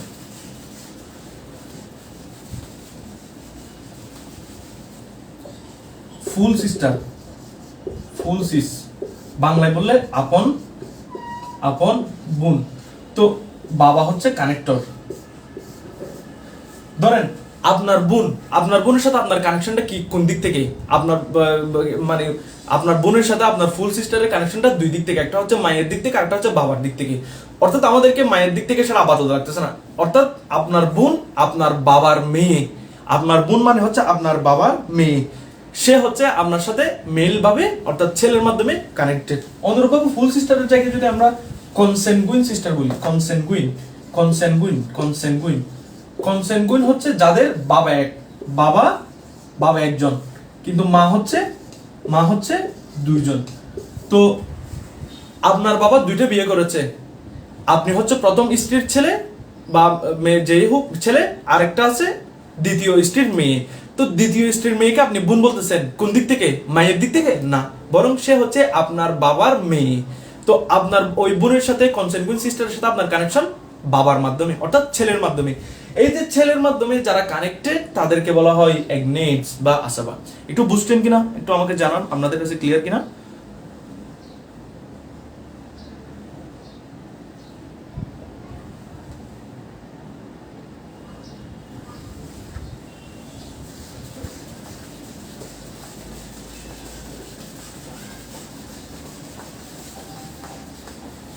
এরপর আমরা জানবো হচ্ছে ডিস্টেন্ট কাইন্ডেড, 3 নম্বর।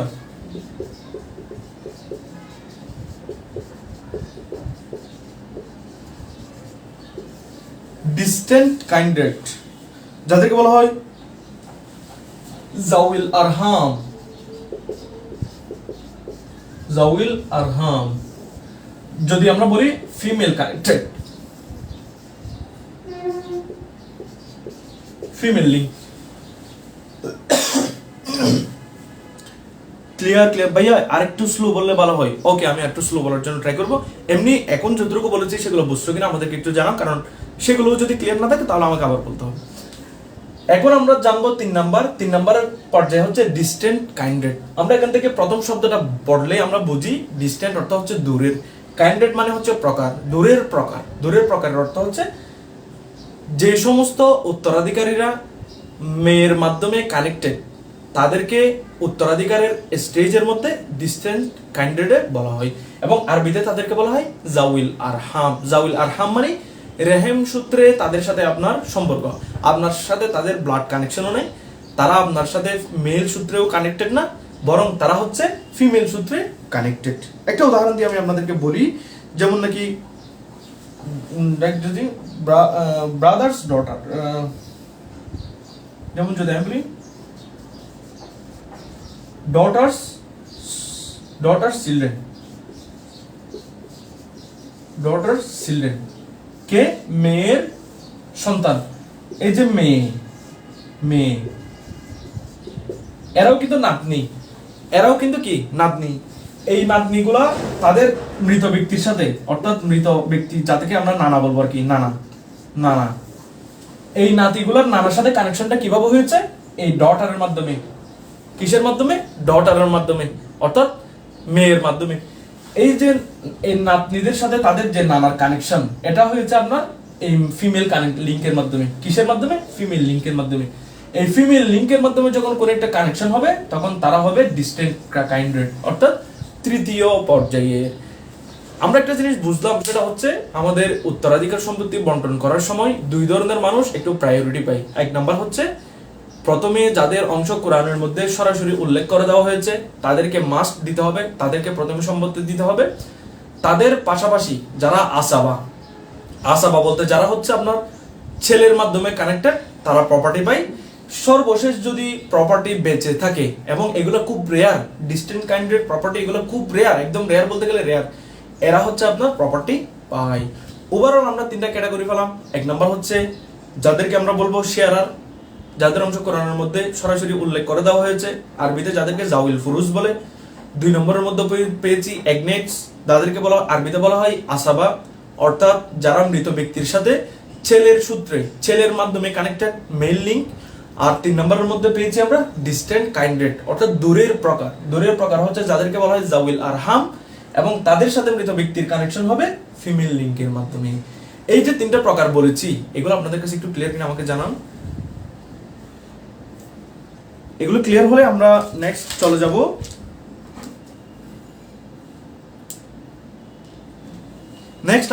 যাব হচ্ছে আমাদের কোরআনিক শেয়ার কারা কারা এবং প্রপার্টিটা কিভাবে ডিস্ট্রিবিউশনটা হবে, আমরা সেখানে চলে যাব।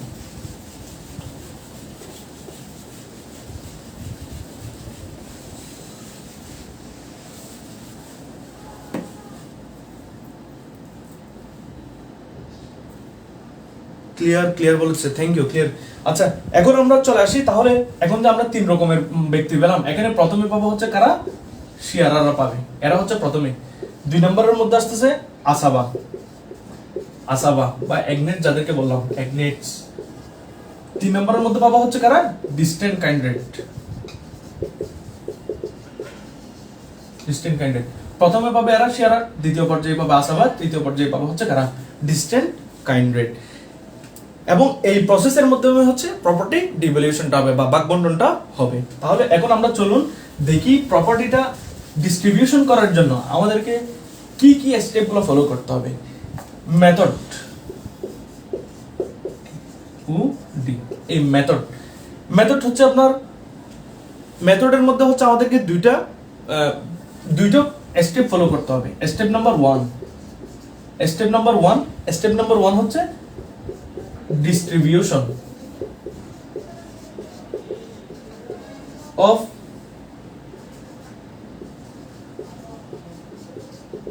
respective shares। দুই নম্বরের মধ্যে বলতেছে স্টেপ 2 হচ্ছে common denominators।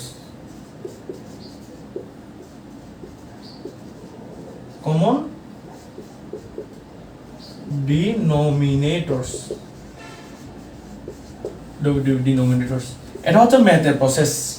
এটা জাস্ট একটু আপনাদেরকে প্রাইমারিলি আমি জানিয়ে দিচ্ছি আর কি। সেটা হচ্ছে একজন মানুষ মারা গেছে, উদাহরণ দিই, মিস্টার এক্স মারা গেছে, তার হচ্ছে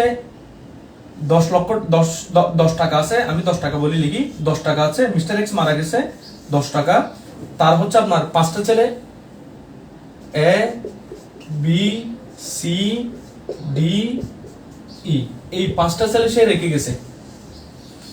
এখন প্রপার্টির সম্পত্তিটাকে বন্টন করতে হবে।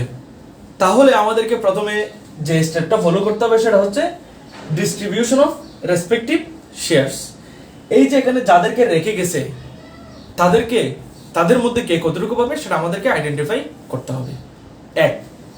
দ্বিতীয় নম্বর স্টেপ হচ্ছে কমন ডিনোমিনেটরস। এর অর্থ হচ্ছে মৃত ব্যক্তির সবগুলো সম্পত্তিকে এক হিসেবে গণনা করা হবে, অর্থাৎ যে যার শেয়ারটা ওই এক থেকে বিয়োগ করার মাধ্যমে প্রপার্টিটা পাবে। আপনাদেরকে আরেকটা উদাহরণ দিয়ে আমি আপনাদেরকে দেখাই।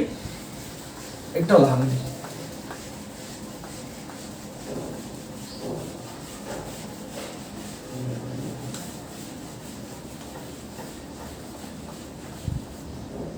ধরেন মৃত ব্যক্তি হচ্ছে কাদেরকে গেছে, এক্স মারা গেছে, একজন মেয়ে রাখছে, এরপর হচ্ছে স্ত্রী রাখছে।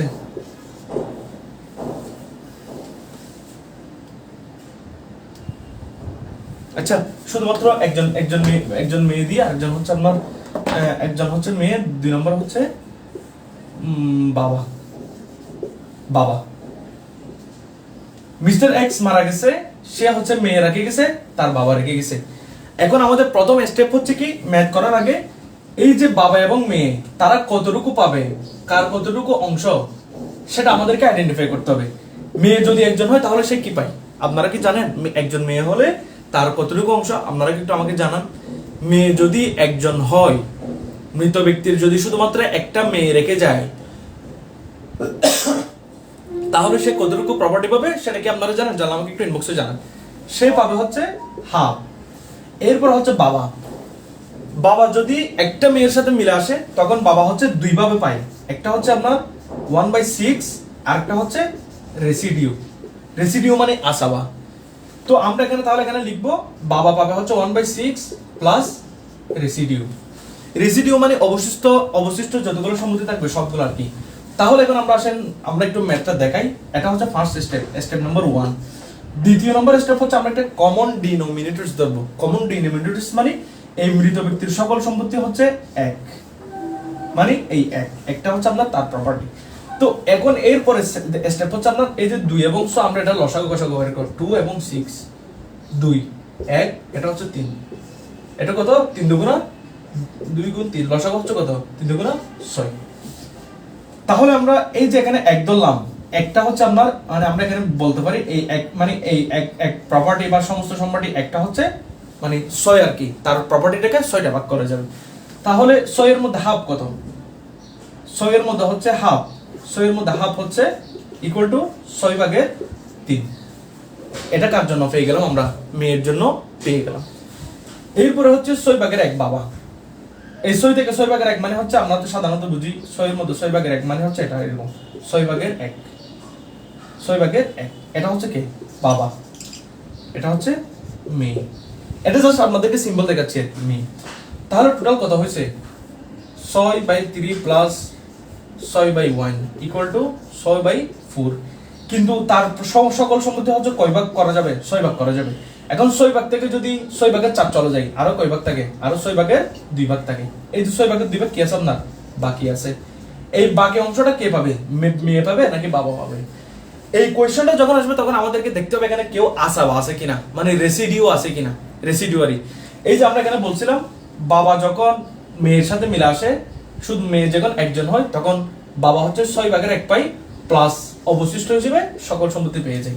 তাহলে আমরা এখন দেখব বাবা নিজের অংশ হিসেবে শেয়ার হিসেবে কতটুকু পাচ্ছে? এই যে 6/1 পাচ্ছে, এই যে 6/1 পাচ্ছে।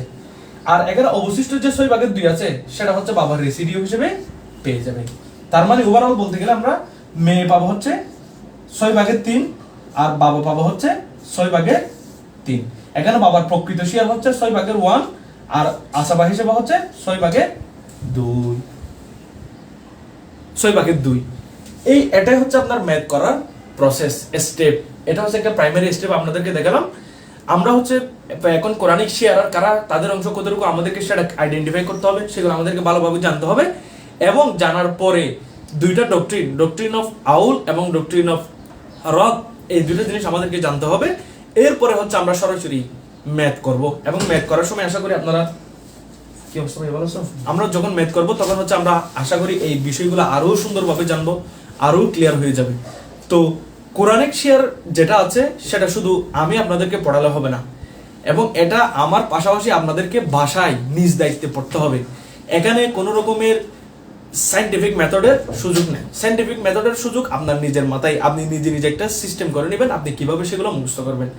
এবং যখন আপনার ব্যাপারগুলো মুখস্থ হবে, যখন আপনার কাছে ব্যাপারগুলো যখন অনেক ক্লিয়ার হয়ে যাবে, তখন আপনি আপনার কাছে যখন ম্যাথ আসবে তখন আপনি এই যে এই প্রথম স্টেপ মেয়ের নাম দিছে, বাবার নাম দিছে, আপনি যখন এই কার কি অংশ সেটা যখন আপনি নির্ণয় করে ফেলতে পারবেন, আপনার এই যে ম্যাথ সেটা আপনি উইদাউট এনি কোয়েশ্চেন আপনি খুব টাস করে ফেলতে পারবেন। এজন্য রেসিডিও কারা পাবে? রেসিডুয়ারি টোটাল কতজন আছে? আচ্ছা, উনি জিজ্ঞেস করেছে রেসিডুয়ারি কতজন আছে। রেসিডুয়ারি কতজন আছে সেটা আমাদের জন্য জানা যেমন গুরুত্বপূর্ণ, সেটা না জানলেও আমাদের জন্য গুরুত্বপূর্ণ। রেসিডুয়ারির 1 নাম্বার রুল হচ্ছে ছেলে বাবা, এরপর হচ্ছে দাদা, এরপর হচ্ছে আমার ইউটেরাইন ব্রাদার, মানে ছেলেরাই হচ্ছে মূলত কি হয়? রেসিডুয়ারি হয়। রেসিডুয়ারি কারা হয় সেটা আমরা আলাদা আলাদা প্রকার না জেনে আমরা যখন কোরআনিক শেয়ারের মধ্যে জানবো, ওইখানে দেখবো কিছু মানুষ আপনার কোরআনিক শেয়ার, তারা আবার অন্য একজন থাকলে আবার রেসিডুয়ারি হয়ে যায়। সুতরাং আমরা রেসিডুয়ারি কারা সেটা আমরা জানবো না, আমরা কোরআনিক শেয়ারগুলো জানবো। কোরআনিক শেয়ারগুলো হচ্ছে আমাদের প্রাইমারি লেভেল, এবং ওইগুলো জানতে পারলে আসাবা কারা আমরা তখন ওইখান থেকেই জেনে নিতে পারবো। এখন কোরআনিক শেয়ারগুলো জানার জন্য আপনারা প্রস্তুত কিনা আমাকে একটু জানান। এই যে আমরা এতক্ষণ যে প্রশ্ন তথ্যগুলো জেনেছি সেগুলো আমাদের বাই দা বাই, সেগুলো আমরা জেনেছি আমাদের উপকারের জন্য, সেগুলো আমরা মাথায় রাখবো। কিন্তু আমরা যখন ম্যাথ করতে যাব, ম্যাথ করার জন্য আমাদেরকে প্রাইমারিলি কোরআনিক শেয়ারসের অংশগুলো একদম টু দ্য পয়েন্ট আমাদেরকে মুখস্থ রাখতে হবে। সেখানে যদি কোনো রকমের ভুল হয় তাহলে আপনার পরের ম্যাথটা ভুল। আপনি যদি এই আইডেন্টিফিকেশনটা ঠিক মতো করতে পারেন, আপনার ম্যাথ হোক বা না হোক আপনি অর্ধেক নাম্বার এখানে পেয়ে যাবেন, বাকি অর্ধেক নাম্বার ম্যাথের মধ্যে পাবেন।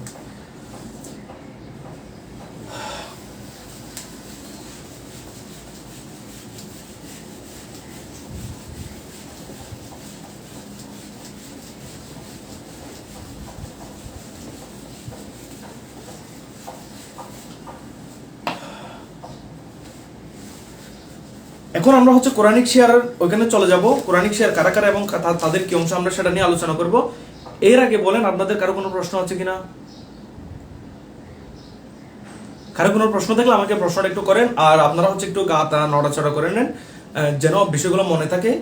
আর আপনাদেরকে একটা মিনিট আমি সময় দিলাম, সেটা হচ্ছে জসিম আলী স্যারের বই আছে, হ্যাঁ এগুলো বিভিন্ন বইয়ের মধ্যে আছে। ইকরামুল হক স্যারের বইয়ের মধ্যেও রেসিডিউ কালার সেটা আছে, জসিম আলী স্যারের বইয়ের মধ্যেও আছে, ফাইজউদ্দিনের বইয়ের মধ্যেও আছে, খালিদ রশিদের বইয়ের মধ্যেও আছে, হেদায়ের মধ্যেও আছে, কানজুদ দাকাইকের মধ্যেও আছে, কুদুরের মধ্যেও আছে, আপনার সবগুলো বইয়ের মধ্যে আছে। কিন্তু আমাদের ইনহেরিটেন্সের জন্য আর রেসিডিউ কারা সেটা হচ্ছে গুরুত্বপূর্ণ। আশাবাগ কোরআনিক শেয়ার কারা, কোরআনিক শেয়ার কারা জানতে পারলে আমরা আশাবাগরা অটোমেটিক্যালি ধরতে পারবো। নুমান নুমান আছে? নুমান একটু শান্ত।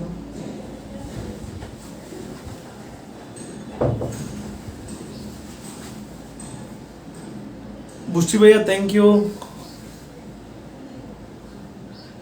আচ্ছা ঠিক আছে, আমরা হচ্ছে এখন কোরআনিক শেয়ারের মধ্যে চলে যাব। প্রথমে আসি Quranic share. Quranic share Quranic share thank you thank you.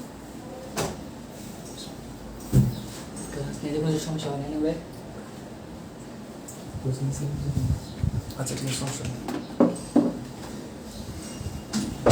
আচ্ছা কোরআনিক শেয়ার হচ্ছে, কোরআনিক শেয়ার আমি সংজ্ঞাটা আগে বলেছি। কোরআনিক শেয়ার হচ্ছে they are those heirs who are named in the Holy Quran and their shares in the property have been specifically allocated in the Quran. এত English না বললে বাংলায় বললে হচ্ছে কোরআনিক শেয়ার হচ্ছে ওই সমস্ত ব্যক্তি যাদের কথা কোরআনের মধ্যে উল্লেখ করা আছে এবং তাদের শেয়ার কতটুকু, তাদের অংশ কতটুকু সেটা কোরআনের মধ্যে ফিক্স করে দেওয়া আছে, তাদেরকে বলা হয় কোরআনিক শেয়ারার। এই যে কোরআনিক শেয়ারার। এখন আসি এরকম কতজন আছে, কতজনের কথা কোরআনের মধ্যে ফিক্স করা আছে। এরা হচ্ছে টোটাল সর্বমোট 12 জন। সর্বমোট 12 জন। কোরআনের মধ্যে সর্বমোট 12 জন ব্যক্তির কথা উল্লেখ করা আছে এবং তাদের অংশটা নির্দিষ্ট করে বলে দেওয়া আছে। এর মধ্যে 8 জন মহিলা, ফিমেল 4 জন মেল। আপনারা একটু লিখেন, কোরআনিক শেয়ারার হচ্ছে সর্বমোট 12 জন, 8 জন হচ্ছে ফিমেল, 4 জন হচ্ছে মেল। এখন আসি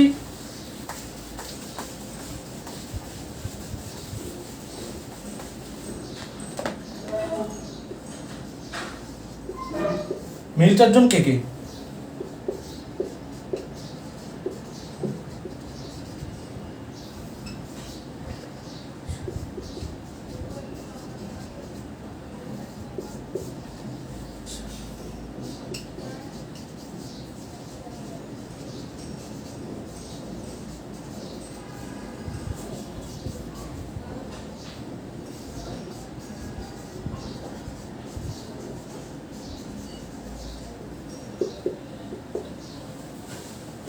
যে মেল 4 জনের কথা কোরআনের মধ্যে বলা আছে তারা হচ্ছে হাজব্যান্ড, ফাদার বা বাবা, এরপর হচ্ছে ট্রু গ্র্যান্ডফাদার, আরেকটা হচ্ছে ইউটেরাইন ব্রাদার। ট্রু গ্র্যান্ডফাদার মানে কি? ট্রু গ্র্যান্ডফাদার অর্থ হচ্ছে যে গ্র্যান্ডফাদার এবং ওই ব্যক্তির মাঝে আরেকজনের ইন্টারভেনশন নাই। যেমন নাকি এক্স ওয়াই জেড, এ হচ্ছে নাতি, বাবা দাদা। এই যে জেড এবং এক্স এর মধ্যে মাঝখানে শুধুমাত্র কে আছে, ওয়াই আছে, বাবা আছে, এখানে আর কোনো কি নেই, স্টেজ নেই। এখন যদি আমরা বি দিই, এ হচ্ছে দাদা, এ হচ্ছে 1 নম্বর দাদা, এ হচ্ছে 2 নম্বর দাদা। এই দাদা আর এই নাতি এর মাঝে কি আছে না, এই দাদা আছে। তখন একে আমরা কি বলবো না, ট্রু গ্র্যান্ডফাদার বলবো না। ট্রু গ্র্যান্ডফাদার হচ্ছে বাবার পরপরই যিনি, তাকে বলা হয় ট্রু গ্র্যান্ডফাদার। বাবার পরপরই যে দাদা তাকে বলা হয় গ্র্যান্ডফাদার। গ্র্যান্ডফাদার একাধিক থাকতে পারে, মানে বড় দাদা যেটাকে বলি আমরা কি, বাবা দাদা বড় দাদা, কিন্তু বড় দাদাকে কি বলা হবে না, ট্রু গ্র্যান্ডফাদার বলা হবে না। ট্রু গ্র্যান্ডফাদার বলা হবে কাকে, বাবার উপরে যিনি আছেন তিনি হচ্ছে ট্রু গ্র্যান্ডফাদার। এরপর আসেন 3 নম্বরের মধ্যে বলা হচ্ছে ইউটেরাইন ব্রাদার। ইউটেরাইন ব্রাদার মানে কি,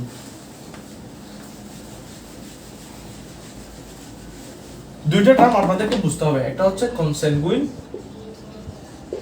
কনসেনগুইন, আর একটা হচ্ছে ইউটেরাইন। ইউটেরাইন কনসেনগুইন হচ্ছে বাবা এক মা ভিন্ন, বাবা এক মা ভিন্ন, সেটাকে বলা হয় কনসেনগুইন, কনসেনগুইন। আর ইউটেরাইন মানে হচ্ছে এটার বিপরীত, মানে মা হচ্ছে এক, বাবা হচ্ছে ভিন্ন, ভিন্ন, বাবা এক মা ভিন্ন, সেটাকে বলা হয় কনসেনগুইন। কনসেনগুইন ব্রাদারও হতে পারে, কনসেনগুইন সিস্টারও হতে পারে। আর মা যদি একজন হয়, কিন্তু মানে হয় না, প্রথমে একটা জায়গায় বিবাহ হয়েছিল, পরবর্তীতে অন্য জায়গায় বিবাহ হয়েছে, এক্ষেত্রে মা যদি এক হয়, বাবা যদি ভিন্ন হয়, তখন সেটাকে বলা হয় ইউটেরাইন। ইউটেরাইন ব্রাদারও হতে পারে, ইউটেরাইন সিস্টারও হতে পারে। কোরআনের মধ্যে যাদের কথা বলা হচ্ছে তিনি হচ্ছেন ইউটেরাইন ব্রাদার। এই যে ইউটেরাইনের যে ব্রাদারের কথা অংশ কোরআনের মধ্যে নির্দিষ্ট করে বলে দেওয়া হয়েছে। অতএব আমরা এখানে 4 ধরনের মেলের কথা দেখলাম। একজন হচ্ছে হাজব্যান্ড, দ্বিতীয় নম্বর হচ্ছে ফাদার, 3 নম্বর হচ্ছে ট্রু গ্র্যান্ডফাদার, 4 নম্বর হচ্ছে ইউটেরাইন ব্রাদার। এখন আমরা দেখবো ফিমেল কারা কারা।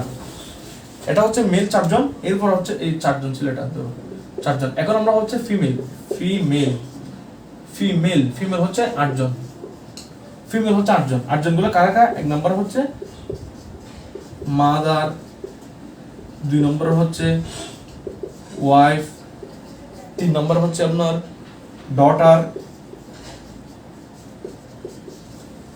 ডটার, 4 নম্বরের মধ্যে আছে কে, সন্স, TER, সন্স ডটার। 5 নম্বরের মধ্যে আছে হচ্ছে ট্রু গ্র্যান্ডমাদার। 6 নম্বরের মধ্যে আছে আপনার ফুল সিস্টার।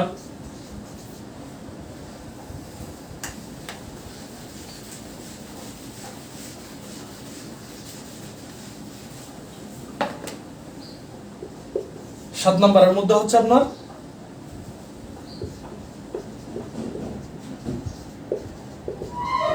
কনসেনগুইন সিস্টার। 8 নম্বরের মধ্যে হচ্ছে আপনার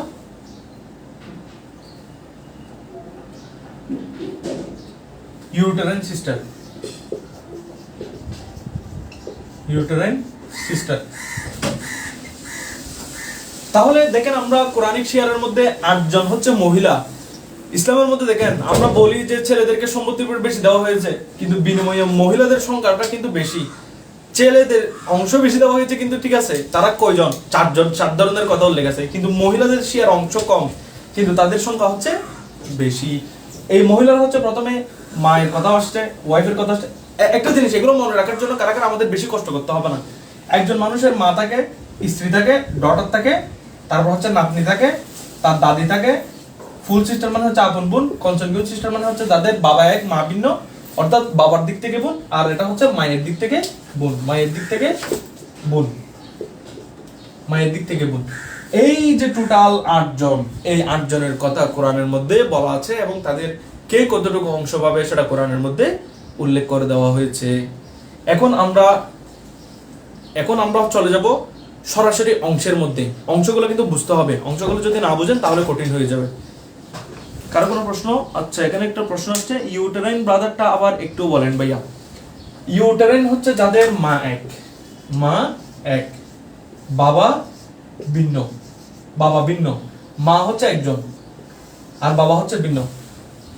মা এক, মায়ের দিক থেকে ভাই হলে তখন সেটাকে বলা হয় ইউটারাইন ব্রাদার, মায়ের দিক থেকে বোন হলে তখন সেটাকে বলা হয় ইউটারাইন সিস্টার। আর বাবা অর্থাৎ বাবা একজন, বাবার দিক থেকে ভাই হলে তখন তাকে বলা হয় এই কনসেনগুইন ব্রাদার, আর বাবার দিক থেকে যদি বোন হয় তাকে বলা হয় কনসেনগুইন সিস্টার। বাবার সাথে কন আর মায়ের সাথে ইউটারাইন, ইউ ইউ ইউ, সিটা হচ্ছে আগে, বাবা হচ্ছে আগে কনসেনগুইন, আর মা হচ্ছে পরে অর্থাৎ ইউ ইউটেরাইন। আটার আটার আর একটা হচ্ছে কনসেনগুইন। এভাবে আপনারা মনে রাখবেন, সি হচ্ছে আগে, ইউ হচ্ছে পরে। সি হচ্ছে বাবা আর ইউ হচ্ছে মা। মা এক ইউটেরাইন, বাবা এক, তখন সেটাকে বলবো আমরা কনসেনগুইন। বাবা এক হয়ে মা ভিন্ন ভিন্ন হতে পারে। আশা করি আপনারা এগুলো লিখে নিয়েছেন। এখন আমরা চলে যাব এই যে 12 ধরনের মধ্যে কার অংশ কতটুকু কোরআনের মধ্যে উল্লেখ করা আছে। আমরা খুব দ্রুত চলে যাব, আপনারা একটু খেয়াল করবেন, মনোযোগ দিবেন।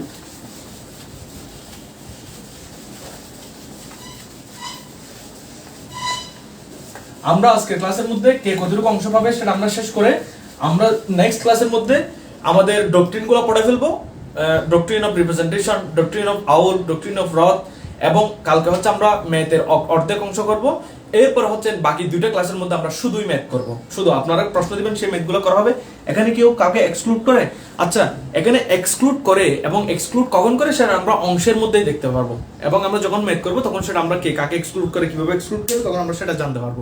আমরা আগে সিরিয়াল বাই পড়ার দরকার নাই। যেমন নাকি ছেলে থাকলে আপনার বাবা হচ্ছে, বাবা থাকলে দাদা এক্সক্লুডেড, এরপর হচ্ছে ছেলে থাকলে নাতি এক্সক্লুডেড। অর্থাৎ মৃত ব্যক্তির সাথে যে প্রথম পর্যায়ে কানেক্টেড সে হচ্ছে পরেরটাকে কি করে দিবে, এক্সক্লুড করে দিবে। আপন বোন থাকলে আপনার হচ্ছে যে কনসেনগুইন সিস্টার, ইউটেরাইন সিস্টার, সেগুলো কি হয়ে যাবে, এক্সক্লুড হয়ে যাবে। আপন ভাই থাকলে বাকিরা কি হবে, এক্সক্লুড হবে। বাবা থাকলে চাচা এক্সক্লুড হবে। সেগুলো আমরা ম্যাথ করার সাথে সাথে আমরা মানে বুঝে ফেলতে পারবো আর কি। এগুলো আলাদাভাবে সিরিয়াল করে জানার দরকার নেই। এখন আসি আমরা একটা একটা সিরিয়াল করি। আপনাদেরকে একটা আমি ছবিও দিয়ে দিব, এই লিস্টের একটা সুন্দর ছবি আছে, সেই ছবিটাও আপনাদেরকে দিয়ে দিব, আপনারা মনে রাখতে পারবেন। এখানেও একটু করে দেখেন। এখন হচ্ছে ফাদার, এক নম্বরের মধ্যে ফাদার শেয়ার বলি। বাবা, বাবার শেয়ার হচ্ছে এক নম্বর হচ্ছে 1/6, আর একটা হচ্ছে 1/6 প্লাস রেসিডিউ। বাবা কখন 6 ভাগের 1 ভাগ পাবে? বাবা হচ্ছে 1 ভাগ পাবে যখন নাকি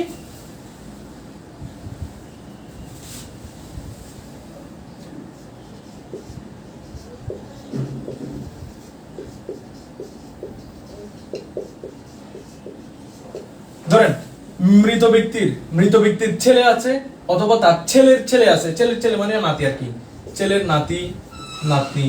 এখানে মেয়ের কথা বলা হয়নি, মেয়ের কথা বলা হয়নি, মেয়ের কথা বলা হয়নি, শুধুমাত্র ছেলে বলা হয়েছে। এরপর হচ্ছে ছেলের ছেলে, ছেলের ছেলে মানে ছেলের সন্তান দিয়ে, এখানে ছেলের সন্তান, নাতি নাতনি যেই থাকুক না কেন, এইগুলো আছে। বাবা আছে, তখন বাবার অংশ হবে 1/6, অর্থাৎ ফাদার আছে, সন আছে, এই সন, এক্ষেত্রে বাবা অংশ হবে 1/6। এই যে 1/6 এটা হচ্ছে বাবা। এরপরে আরেকটা বাবার আরেকটা অবস্থা হচ্ছে আপনার 1/6 প্লাস রেসিডিউ। এটা হচ্ছে এ আর এটা হচ্ছে বি। 1/6 কখন পাবে বাবা? বাবা 1/6 পাবে 1 অথবা মোর ডটার, নো সন, ছেলে নাই, কি আছে বিপরীতে মেয়ে আছে। মেয়ে একজনও হতে পারে, দুইজনও হতে পারে, তিনজনও হতে পারে। বাবা যদি মেয়েদের সাথে আসে, ছেলে নাই, মৃত ব্যক্তির মেয়ে আছে, মেয়ে একজন হোক, দুইজন হোক, তিনজন হোক, কোনো সমস্যা নাই। বাবা যদি মেয়েদের সাথে আসে তখন তিনি পাবেন 6 ভাগের 1 ভাগ, আবার পাবেন রেসিডিউ হিসেবে। কারণ কি? কারণ আমরা আগেই দেখিয়েছিলাম যে এর আগে যে ম্যাথটা করেছি সেখানে দেখেছি একজন মেয়ে ছিল, সে হচ্ছে কত পেয়েছে, মেয়ে হচ্ছে একজন, সে হচ্ছে হাফ পেয়েছে। বাবা হচ্ছে কতটুকু পেয়েছিল? বাবা হচ্ছে 6 ভাগের 1 ভাগ পেয়েছিল, তখন হচ্ছে 6 ভাগের 2, এখান থেকে মেয়ে হচ্ছে 6 ভাগের 3। এই 6 ভাগের টোটাল 6 ভাগের 3 প্লাস 6 ভাগের 1 মিলে 6 ভাগের 4 হয়েছিল। বাকি 6 ভাগের 2 ভাগ কি ছিল? অবশিষ্ট ছিল, এবং এই 6 ভাগের 2 ভাগ রেসিডিউ হিসেবে পেয়ে যায়। তো এখন প্রশ্ন হচ্ছে এখানে কেন উনি রেসিডিউ হিসেবে পাচ্ছে না? রেসিডিউ হিসেবে ছেলে থাকলে না পাওয়ার কারণ হচ্ছে মৃত ব্যক্তির ছেলে হচ্ছে রেসিডিউ। কিভাবে আমি বলি আপনাকে, একটা উদাহরণ দিই। মৃত ব্যক্তি, তার বাবা আছে, ছেলে আছে। এখন বাবার অংশ কতটুকু? বাবার অংশ হচ্ছে 1/6। তো এখন তার প্রপার্টিটাকে আমরা মানে এক, অর্থাৎ সমস্ত এখানে যেহেতু সব আমরা এখন ধরলাম তার প্রপার্টিটা হচ্ছে 6 তো 6 থেকে 6 ভাগের 1 ভাগ আমরা কাকে দিয়ে দিলাম, বাবাকে দিয়ে দিলাম, আর বাকি হচ্ছে কতটুকু 6 ভাগের 5 ভাগ। পুরো প্রপার্টিটাকে যদি আমরা 6 ভাগ করি তাহলে বাবাকে দিয়ে দিচ্ছে 6 ভাগের 1 ভাগ, আর বাকি দাও কতটুকু 6 ভাগের 5 ভাগ। এই 6 ভাগের 5 ভাগ সবগুলো হচ্ছে ছেলে আসাবা হিসেবে নিয়ে নিবে, আসাবা হিসেবে নিয়ে নিবে, কারণ ছেলের জন্য কোরআনের মধ্যে কোনো অংশ বলা নাই, সে হচ্ছে আসাবা। অবশিষ্ট যত সম্পত্তি থাকে সবগুলো কে পাই, আসাবারাই পাই। এখানে ছেলে যেহেতু আসাবা সে সব সম্পত্তি নিয়ে নিবে। এই জন্য বলা হচ্ছে বাবার দুইটা অবস্থা, একটা হচ্ছে 6 ভাগের 1, উনি 6 ভাগের 1 ফিক্সড পাবে যখন মৃত ব্যক্তির ছেলে থাকবে অথবা ছেলের সন্তান থাকবে, মেয়ে থাকবে না, থাকবে না। আর 6 ভাগের 1 প্লাস রেসিডিউ পাবে যখন মেয়ে থাকবে, ছেলে থাকবে না, জাস্ট মেয়ে থাকবে। মেয়ে একজনও হতে পারে, দুইজনও হতে পারে, তিনজনও হতে পারে। এই একজন, দুইজন, তিনজন যেভাবে থাকুন না কেন তখন উনি হচ্ছে 6 ভাগের 1 ভাগ হিসেবে পাবে, অথবা আর অবশিষ্ট যদি থাকে তখন উনি রেসিডিউ হিসেবেও পাবে। আর ওনার ক্ষেত্রে যদি বলা হয় বাবা কখনো কি হয় না, এক্সক্লুড হয় না। বাবাকে সবসময় কি পায়, বাবা প্রপার্টি পায়, কারণ বাবার কথা যেহেতু কোরআনের মধ্যে বলা আছে সেজন্য বাবা সব সময় কি পাবে, প্রপার্টি পাবে, বাবাকে এক্সক্লুড করার কোনো সুযোগ নাই। বাবার অংশটা ক্লিয়ার কিনা আপনারা বলেন তো, বাবার এখানে কি কেউ কাউকে এক্সক্লুড করে? আচ্ছা এটা তো আমরা বলছি, এখানে বাবার অংশটা আপনাদের কাছে ক্লিয়ার কিনা বলেন তো। আমরা এরপর হচ্ছে বাবার পরে ট্রু গ্র্যান্ডফাদারের নিকট চলে যাব। বাবার পরে হচ্ছে ট্রু গ্র্যান্ডফাদার, দাদা, ট্রু গ্র্যান্ডফাদার।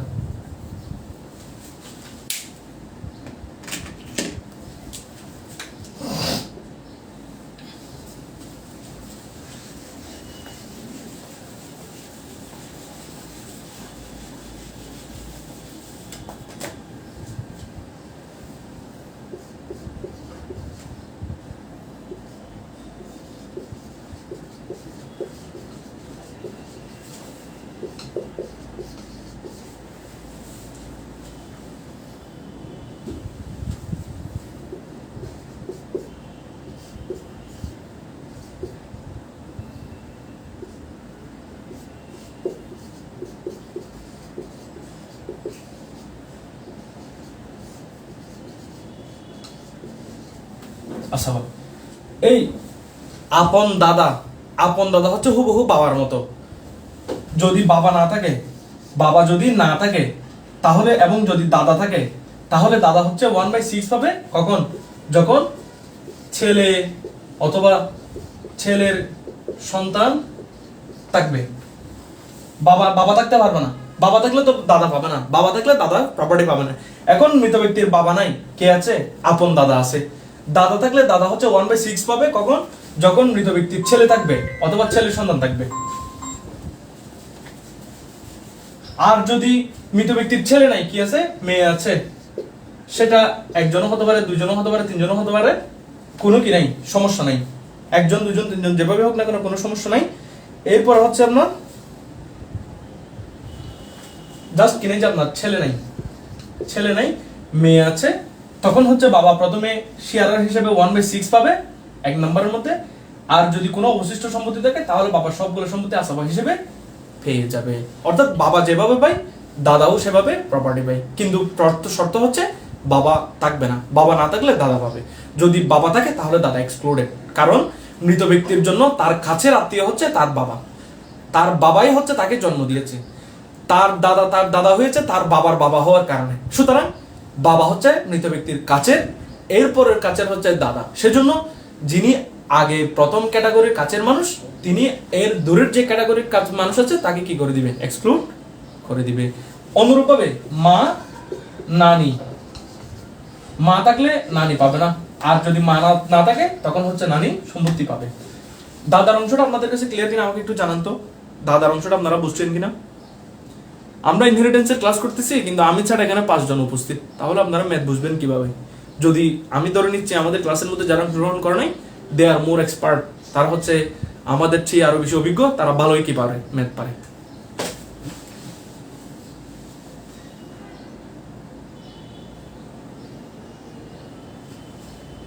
ক্লিয়ার বলেছে, থ্যাংক ইউ।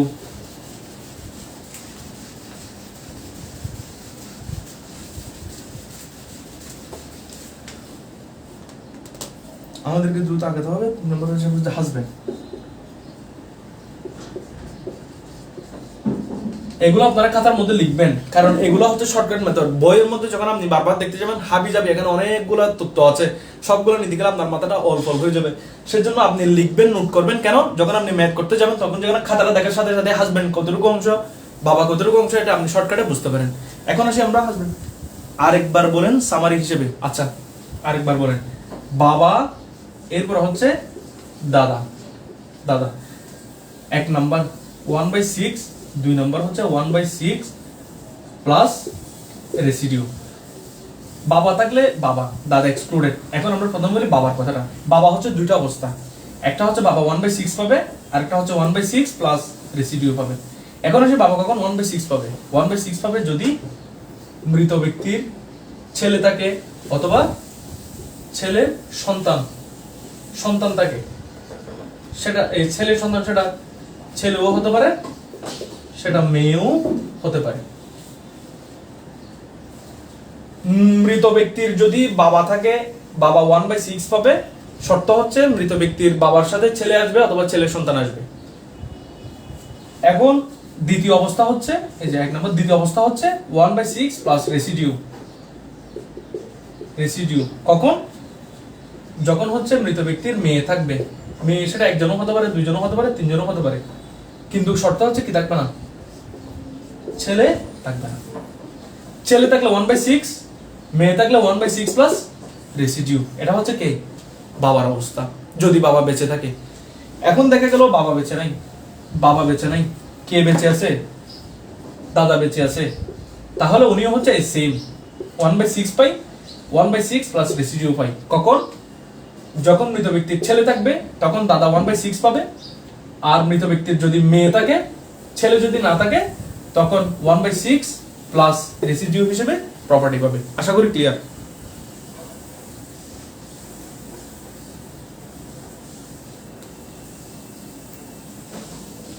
আশা করি ক্লিয়ার। ক্লিয়ার হয়েছে কিনা আমাকে একটু জানাও। আমরা এরপরে চলে যাবো হাজবেন্ডে।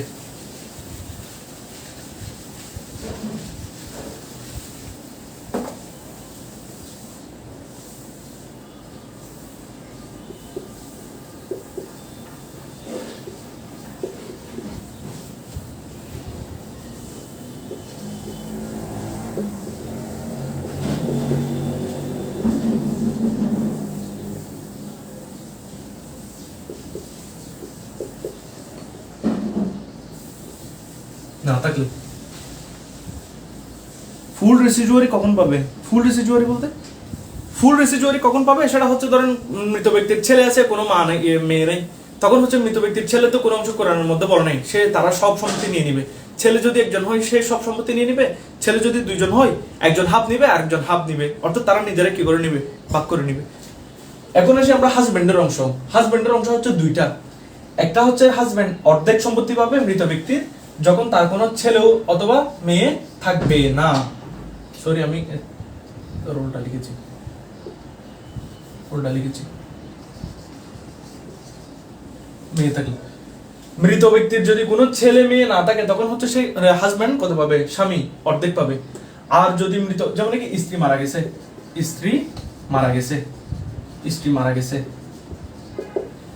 স্ত্রী মারা যাওয়ার পরে যদি ছেলে মেয়ে না থাকে তাহলে তার হাজবেন্ড সরাসরি কতটুকু পাবে? অর্ধেক প্রপার্টি পেয়ে যাবে।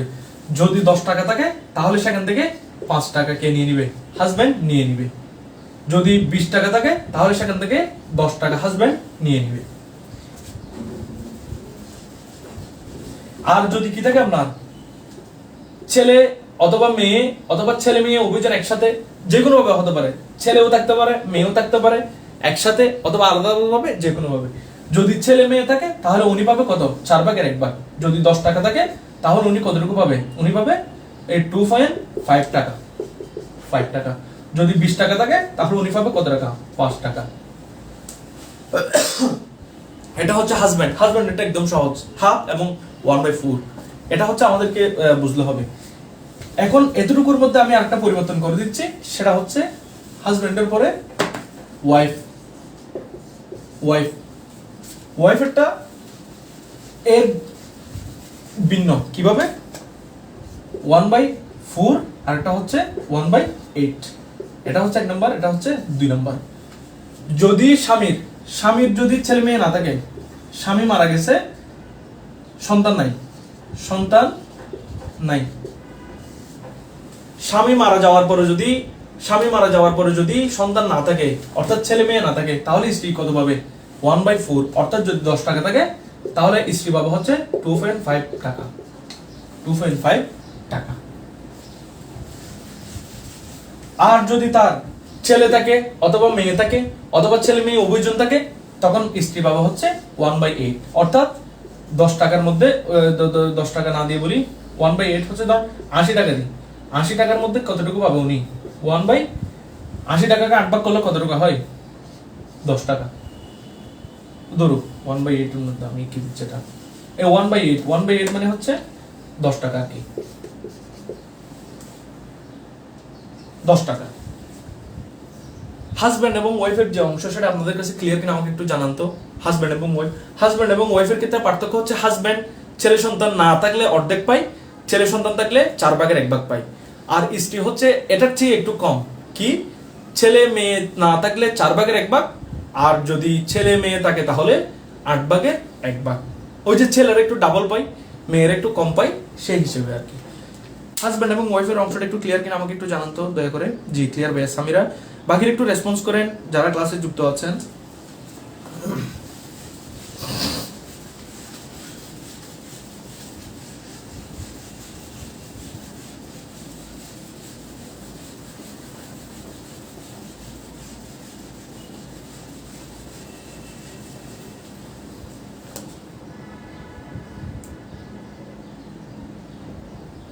এগারোটা 50, আমরা 12টার মধ্যে ক্লাস শেষ করে দেবো, আমরা যতটুকু যেতে পারি আর কি, আজকে যেহেতু জুমার দিন।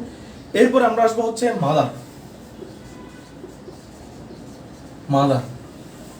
মায়ের শেয়ার হচ্ছে আপনার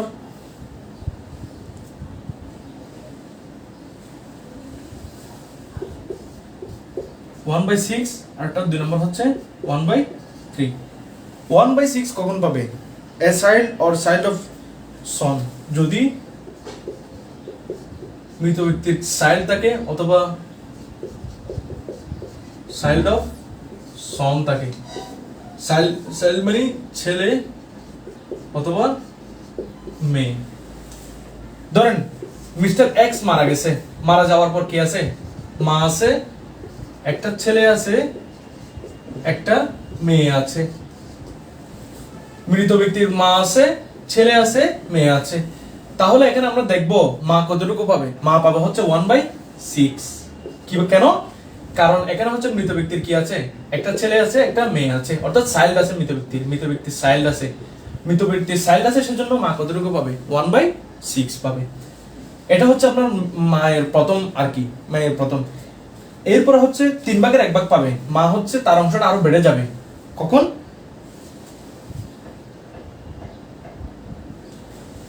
যদি এরা কেউ না থাকে, নো চাইল্ড অথবা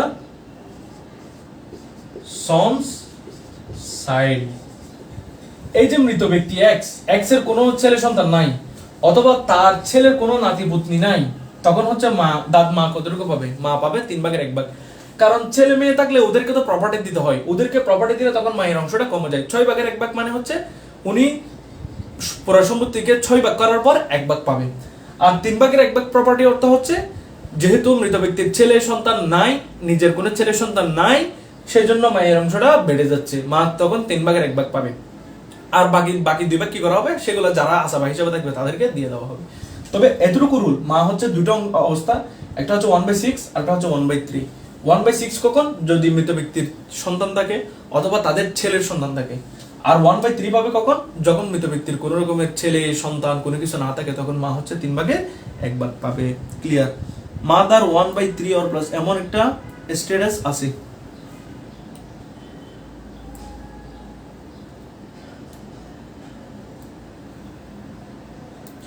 স্ট্যাটাস তো থাকবে, আমরা তো স্ট্যাটাস তো থাকবে না সেরকম না, স্ট্যাটাস থাকবে।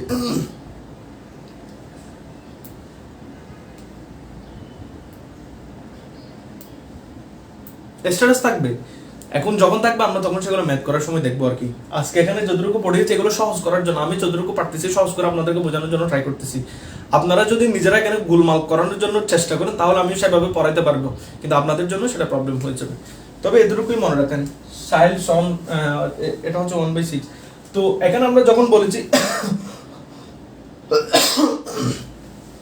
এই যে এখানে এখানে যদি মৃত ব্যক্তির ভাই থাকে, ভাই অথবা বোন, বোন সেটাও কোনো কি নাই, সমস্যা নাই, সেটাও কোনো সমস্যা নাই। কিন্তু যদি ছেলে সন্তান না থাকে এদেরকে আপনারা এই জাস্ট দুইটা অংশ মনে রাখেন। এরপরে মায়ের পর আমরা চলে যাব হচ্ছে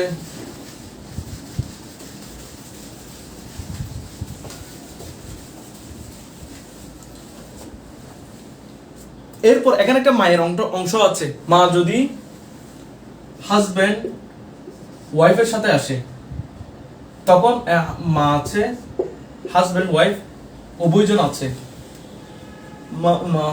হাজবেন্ড ওয়াইফের কোন একজন অথবা ফাদার, এই তিনজন। মা যদি হাজবেন্ড ওয়াইফের কোন একজন অথবা ওয়াইফের সাথে আসে তখন 1/3 পাবে। এটাও আপনারা একটু মনে রাখেন, এটা একটু আপনারা মনে রাখেন। জাস্ট এটা আমরা আবার পড়াবো আপনাদেরকে, এটা জাস্ট একটু শুনে রাখেন। মৃত ব্যক্তির মা আছে, হাজবেন্ড অথবা কোন ওয়াইফ কোন একজন আছে এবং ফাদার আছে, তখন মা হচ্ছে 1/3 পাবে। এটা কিরকম, এটা আমরা যখন কেস করবো, যখন আমরা ম্যাথ করবো তখন আমরা দেখতে থাকবো আপনাদের।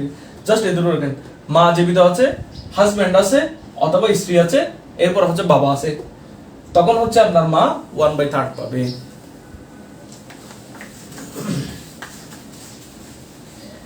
এরপরে আসি আমরা ওয়াইফের পর হচ্ছে ট্রু গ্র্যান্ডমাদার, ট্রু গ্র্যান্ড মম। ট্রু গ্র্যান্ড মম হচ্ছে আপনার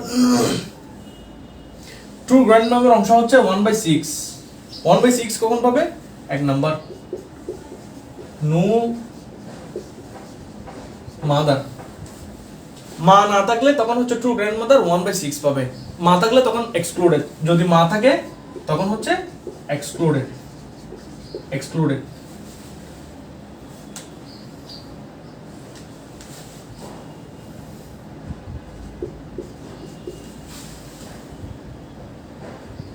এই যে গ্র্যান্ডমাদার, গ্র্যান্ডমাদার এটা কি হতে পারে? আপনার প্যাটার্নাল গ্র্যান্ডমাদার হতে পারে অথবা ম্যাটারনাল গ্র্যান্ডমাদারও হতে পারে। প্যাটার্নাল গ্র্যান্ডমাদার হচ্ছে আপন মা নাই, আর ম্যাটারনাল গ্র্যান্ডমাদার হচ্ছে আপনার মানে মা নাই আর কি, সেম শর্ত, মানে নো মাদার। এখানে কথা হচ্ছে নো মাদার। প্যাটার্নাল গ্র্যান্ডমাদার হচ্ছে দাদি, আর ইনি হচ্ছে নানি, নানি। আমি আপনাদেরকে একটা রুল বলেছি, সেটা হচ্ছে বাবা দাদা, বাবা যদি বেঁচে থাকে দাদা বাদ, যদি বাবা যদি বেঁচে না থাকে তখন হচ্ছে আপনার দাদা ইনহেরিটেন্স পাবে। অনুরূপভাবে মা বেঁচে থাকলে দাদি অথবা নানি উভয়জন বাদ যাবে। যদি মা মারা যায়, মা না থাকে, তখনই হচ্ছে দাদি, দাদি থাকলে দাদি, দাদি না থাকলে নানি, অথবা নানি থাকলে নানি আর কি, দাদি থাকলে দাদি, নানি থাকলে নানি, তখন কি পাবে? প্রপার্টি পাবে। তো এখানে হচ্ছে এই কথাটি বলে দেওয়া হয়েছে আর কি। এখানে হচ্ছে ট্রু গ্র্যান্ডমাদার মানে উনি হচ্ছে প্যাটার্নাল, অর্থাৎ দাদিও হতে পারেন অথবা নানিও হতে পারে। দাদি হোক নানি হোক, তাদের জন্য শর্ত হচ্ছে নো মাদার, নো মাদার, মা থাকতে পারবে না। মা যদি থাকে, ডিসিজডের দাদি আর নানি কি একত্রেও স্টেট পাবে? আচ্ছা, এটা কিভাবে পাবে, কে কখন পাবে, সেটা নিয়ে আমরা যখন ম্যাথ করতে যাব তখন বলবো। এখানে একটা স্টেজ আছে, এখানে একটা স্টেজ আছে। এখন ব্যাপারটা হচ্ছে কি, দাদি এবং নানি যদি একসাথে থাকে তখন হচ্ছে তারা প্রপার্টিটা আলাদা ইকুয়ালি কি করে নিবে, ভাগ করে নিবে। তবে মোস্ট অফ দ্য কেসেসের মধ্যে দেখা যায় কোন একজন থাকে, অথবা প্রপার্টি এতটুকু কি করে না, ডিভলিউশন করে না, দাদি নানি পর্যন্ত যায় না। কিন্তু জাস্ট আপনার অংশটা জেনে রাখেন, আমরা বিস্তারিত বাকি যখন আমরা ম্যাথ করবো তখন আমি আপনাদেরকে ক্লিয়ার করে একটু বলবো।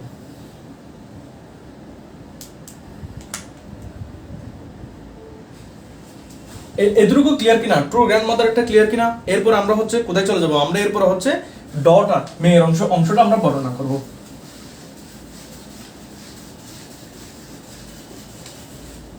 এবং এই ডটারের মাধ্যমে হচ্ছে আমরা আজকের এই ইনহেরিটেন্সের যে শেয়ারের অংশ সেটা আমরা আজকে এখানে শেষ করব। ডটার হচ্ছে এক নাম্বার, উনি হচ্ছে একজন হচ্ছে হাফ পাবে। বি নাম্বার হচ্ছে 2/3, সি নাম্বার হচ্ছে রেসিডিউ 2:1। মেয়ে যদি শুধুমাত্র কজন হয়? একজন হয়। একজন মেয়ে যদি একজন হয় তাহলে সে কি পাবে? সমস্ত সম্পত্তির অর্ধেক পাবে। মেয়ে একজন, কোনো ছেলে নাই। মৃত ব্যক্তির মেয়ে যদি একজন হয়, তার যদি কোনো ছেলে না থাকে, তাহলে তার সমস্ত সম্পত্তির অর্ধেক পাবে মেয়ে। 2 নম্বর হচ্ছে 3 ভাগের 2 ভাগ। যখন ছেলে নাই আর মেয়েদের সংখ্যা 2 বা 2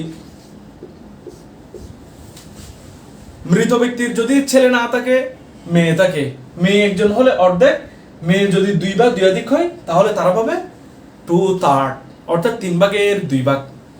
মৃত ব্যক্তির 2টা মেয়ে আছে, 3টা মেয়ে আছে অথবা 4টা মেয়ে আছে, তাহলে তাদেরকে সম্পত্তি বন্টন করার সময় 3 ভাগের 2 ভাগ সম্পত্তি তাদেরকে দিয়ে দেওয়া হবে এবং মেয়ে যতজন হোক না কেন তারা সেটাকে ইকুয়ালি কি করে নিবে? ভাগ করে নিবে। এরপর আসি আমরা রেসিডিউ কখন? ছেলেদের সাথে যদি মেয়েরা থাকে তখন তারা হচ্ছে রেসিডিউ হয়ে যাবে উইথ সন। ব্যাপারটা কিরকম? মিস্টার এক্স তার 3টা মেয়ে না 3টা মেয়ে আছে, 2টা ছেলে আছে। তো এখন তারা ভাই বোন আর কি, 2টা ছেলে এবং 3টা মেয়ে। ছেলে এবং মেয়ে যেহেতু একসাথে হয়েছে, এখানে আমরা এই 3টা মেয়ের জন্য 2 নম্বর রুল অ্যাপ্লাই করা যাবে না। এখানে তখন তারা কি হয়ে যাবে? তখন তারা 3 নম্বর ক্যাটাগরির মধ্যে, এই মেয়েরা তখন 3 নম্বর ক্যাটাগরির মধ্যে পড়ে যাবে। ছেলে এবং মেয়ে তখন এই দুজন মিলে কি হয়ে যাবে? আসাবা হবে। এবং আসাবা হওয়ার পর তাদের মধ্যে প্রপার্টিটা কিভাবে বন্টন করা হবে? 2:1, অর্থাৎ ছেলেরা পাবে মেয়েদের ডাবল আর মেয়েরা পাবে 1 ভাগ করে। কিরকম? ধরেন এখানে আমরা যদি ভাগ করি 2:2 আর হচ্ছে মেয়ে হচ্ছে 3টা, 1:1:1। যেমন আমরা একটা কমন ডিনোমিনেটর হিসেবে 7 করি, 7 ভাগের 2 ভাগ, 7 ভাগের 2 ভাগ, 7 ভাগের 1 ভাগ, 7 ভাগের 1 ভাগ, এটা হচ্ছে 7 ভাগের 1 ভাগ। কারণ এখানে এটা আমরা কেমনে পাইছি? নিচে 7টা, 2 কত? 4, 4 থেকে 5, 5 একে 6, 6 একে 7, অর্থাৎ টোটাল 7 ভাগ। সেজন্য আমরা প্রপার্টিটাকে টোটাল 7 ভাগ করব। 7 ভাগের 2 পাবে প্রথম ছেলে, 7 ভাগের 2 পাবে আরেকটা ছেলে, 7 ভাগের 3 পাবে একটা মেয়ে, 7 ভাগের 1 ভাগ পাবে একটা মেয়ে, 7 ভাগের 1 ভাগ পাবে 3 নম্বর মেয়ে। অর্থাৎ এই যতগুলো 3টা মেয়ে আছে তারা হচ্ছে এই যে এই 3 অংশটা নিবে আর 4 অংশটা নিবে এই 2টা ছেলে। এটাকে বলা হয় 2:1। যখন মেয়েরা ছেলেদের সাথে একত্রে হবে এবং তাদের বাবা মারা যাবে, তখন ছেলে এবং মেয়ে আসাবা হিসেবে সকল সম্পত্তি 2:1 রুল অনুযায়ী বন্টন করা হবে। ছেলে মেয়ে একসাথে থাকলে তখন 2 ভাগের 1 ভাগ রুলও অ্যাপ্লাই হবে না, 3 ভাগের 2 ভাগের রুলও অ্যাপ্লাই হবে না। তখন হচ্ছে এই রেসিডিউ 3 নম্বর রুলটা অ্যাপ্লাই হবে। সবার কাছে আজকে আমরা যতটুকু কাদের অংশ, husband, wife, father, mother, true grandfather, true grandmother এবং ডটার, এই যে 7 জনের ভাগ বন্টন আপনাদেরকে বোঝালাম, সেগুলো একটু আপনাদের কাছে ক্লিয়ার কিনা একটু জানান তো। কারো যদি কোনো প্রশ্ন থাকে তাহলে আমি সেই প্রশ্নটা নিয়ে আজকে যেহেতু জুমাবার আমরা ক্লাসটা এখানেই সমাপ্ত করব। বাকি যে 7-11 বাকি যে 4 জন আছে, সেই 4 জন ডক্ট্রিন অফ আউল এবং রদ আগামী কালকে সকাল 10টায় বা সকাল 10:30টায় আমরা ক্লাসটা শুরু করে আমরা সেগুলো শেষ করব এবং ম্যাথের অংশটাও আমরা শেষ করে ফেলবো। এতটুকু আমি ছাড়া এখানে আরো 4 জন আছেন, সবাই একটু আমাকে রেসপন্স করেন আপনাদের কাছে ক্লিয়ার কিনা।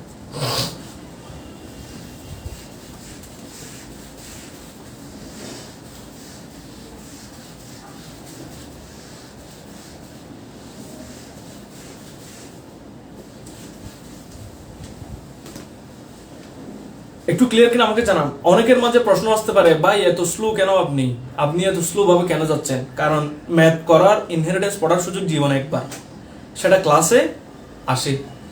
আপনি যদি ক্লাসে ভালো মতো বুঝতে না পারেন, তাহলে আজকে আমাদের স্পেশাল যে ক্লাসগুলো চলতেছে এতটুকু, এবং এই মুহূর্তে যদি আপনি আপনার ম্যাথগুলো ক্লিয়ার না করেন, ইনহেরিটেন্স যদি ক্লিয়ার না করেন, আমি আপনাকে নিশ্চয় দিয়ে দিচ্ছি আপনি পুরো ল কোর্সটা শেষ করে চলে যেতে পারবেন, ইনহেরিটেন্স আপনি পাবেন না। আপনি যারা অ্যাডভোকেট হয়ে গেছে, আপনি তাদের সাথে যোগাযোগ করে দেখেন, তারা ইনহেরিটেন্স পারে না। ইনহেরিটেন্স ছাড়া তারা অন্য কিছু ভালো মতোই পারে, কিন্তু ইনহেরিটেন্স পারার জন্য আপনাকে কষ্ট করে সময় নিয়ে পড়তে হবে। আমি আপনাদেরকে আরেকটা ইন্টারেস্টিং কথা বলি, আমি আপনাদেরকে এভাবে পড়াচ্ছি, আপনারা সেগুলো নোট করতেছেন, ম্যাথ করবেন, করার পরে দেখবেন যে আপনি পারতেছেন, কিন্তু 2 দিন পরে দেখবেন আপনার আবার কি হয়ে যাচ্ছে, ভুল হয়ে যাচ্ছে, তখনও আপনি কি হতে পারবেন না, হতাশ হতে পারবেন না। কারণ ইনহেরিটেন্স ম্যাথ যেহেতু যারা এক্সপার্ট তারা তো ভালো, কিন্তু এই যে ইনহেরিটেন্সের ব্যাপারটা হচ্ছে একটু প্র্যাকটিক্যাল। আপনাকে যখন কোনো একজন জিজ্ঞেস করবে মা কতটুকু অংশ, এই হাজবেন্ড কতটুকু পাই, আপনি তো ভাই জানেন অর্ধেক পাই অথবা 4/1 পাই, আপনি কিন্তু সাথে সাথে উত্তর দিয়ে দেবেন না। আপনি হচ্ছে প্রথমে প্রশ্ন দেখবেন, এরপরে দরকার সুযোগ দেখলে আপনি তাকে বলবেন যে ভাই আমি একটু বইটা দেখবো, কারণ ইনহেরিটেন্সের প্রতিটি লাইন কনফিউজিং, এগুলো ভুল হওয়ার চান্সটা বেশি থাকে। ঠিক আছে, তাহলে আজকে এতটুকুতে আপনাদের ক্লাস এখানেই সমাপ্ত ঘোষণা করছি। আমরা আমাদের ক্লাসের শুরুতে ইনহেরিটেন্সটা কি জিনিস, অ্যাডমিনিস্ট্রেশন অফ স্টেট, এসেনশিয়ালস, এরপরে হচ্ছে হিয়ার্স যে স্ট্যাটাস মানে জাউল ফুরুস, এরপরে হচ্ছে আসাবা, এরপরে জবিল আরহাম, সর্বশেষ আমরা কোরআনিক শেয়ার কারা কতজন, তাদের মধ্যে মেল কতজন, ফিমেল কতজন, এবং বাবা মা, হাজব্যান্ড ওয়াইফ, এরপর হচ্ছে বাবা মা, হাজব্যান্ড ওয়াইফ, দাদা দাদি, এরপর হচ্ছে ডটার। এই টোটাল 7 জনের অংশ আমরা আজকে ক্লাসের মধ্যে সমাপ্ত করলাম। নেক্সট ক্লাসে বাকি 4 জনের 7 5 12 বাকি 5 জনেরটা আমরা শেষ করবো ইনশাল্লাহ। এবং বাকি 5 জনের গুলো তেমন খুব বেশি আসে না, একটু আসে, মানে ম্যাথের মধ্যে তো আমাদেরকে করতে হবে, কোনটা না আসে সেটা আমাদের দেখার দরকার নাই। আমরা 5 জনের গুলো কালকে আগামী ক্লাসে দেখে ডক্ট্রিন অফ রথ, ডক্ট্রিন অফ আউল, এরপর হচ্ছে ডক্ট্রিন অফ রিপ্রেজেন্টেশন, এই 3-4টা আমরা ডক্ট্রিন জেনে আমরা সরাসরি ম্যাথের মধ্যে চলে যাব। আমাদের যে সময়টা থাকবে সেই অনুযায়ী আমরা কয়েকটা ম্যাথ করব, এরপরে বাকি আরো যে 2টা ক্লাস হবে সেই 2টার মধ্যে আমরা সরাসরি শুধু ম্যাথই করবো। সেখানে কোনো রকমের অংশ কে কতটুকু পাবে সেগুলো কেউ জিজ্ঞেস করলেও বলার সুযোগ থাকবে না, তখন শুধু আমি এখানে ম্যাথ উপরে লিখবো, সেগুলো আমরা সলভ করবো, ম্যাথ লিখবো, সলভ করবো, সেভাবেই ক্লাসগুলো হবে। তো কারো যদি কোনো প্রশ্ন থাকে তাহলে প্রশ্নটা রাখেন, আর ক্লাস এতটুকুতেই সমাপ্ত ঘোষণা করছি। ইনশাল্লাহ নেক্সট ক্লাসে দেখা হবে। সবাইকে জুমার দিনের শুভেচ্ছা। যদি কারো কোনো প্রশ্ন না থাকে তাহলে আমি ক্লাস এখানেই বন্ধ ঘোষণা করলাম আর কি। যারা ক্লাসে অংশগ্রহণ করেছেন সবাইকে আন্তরিক ধন্যবাদ।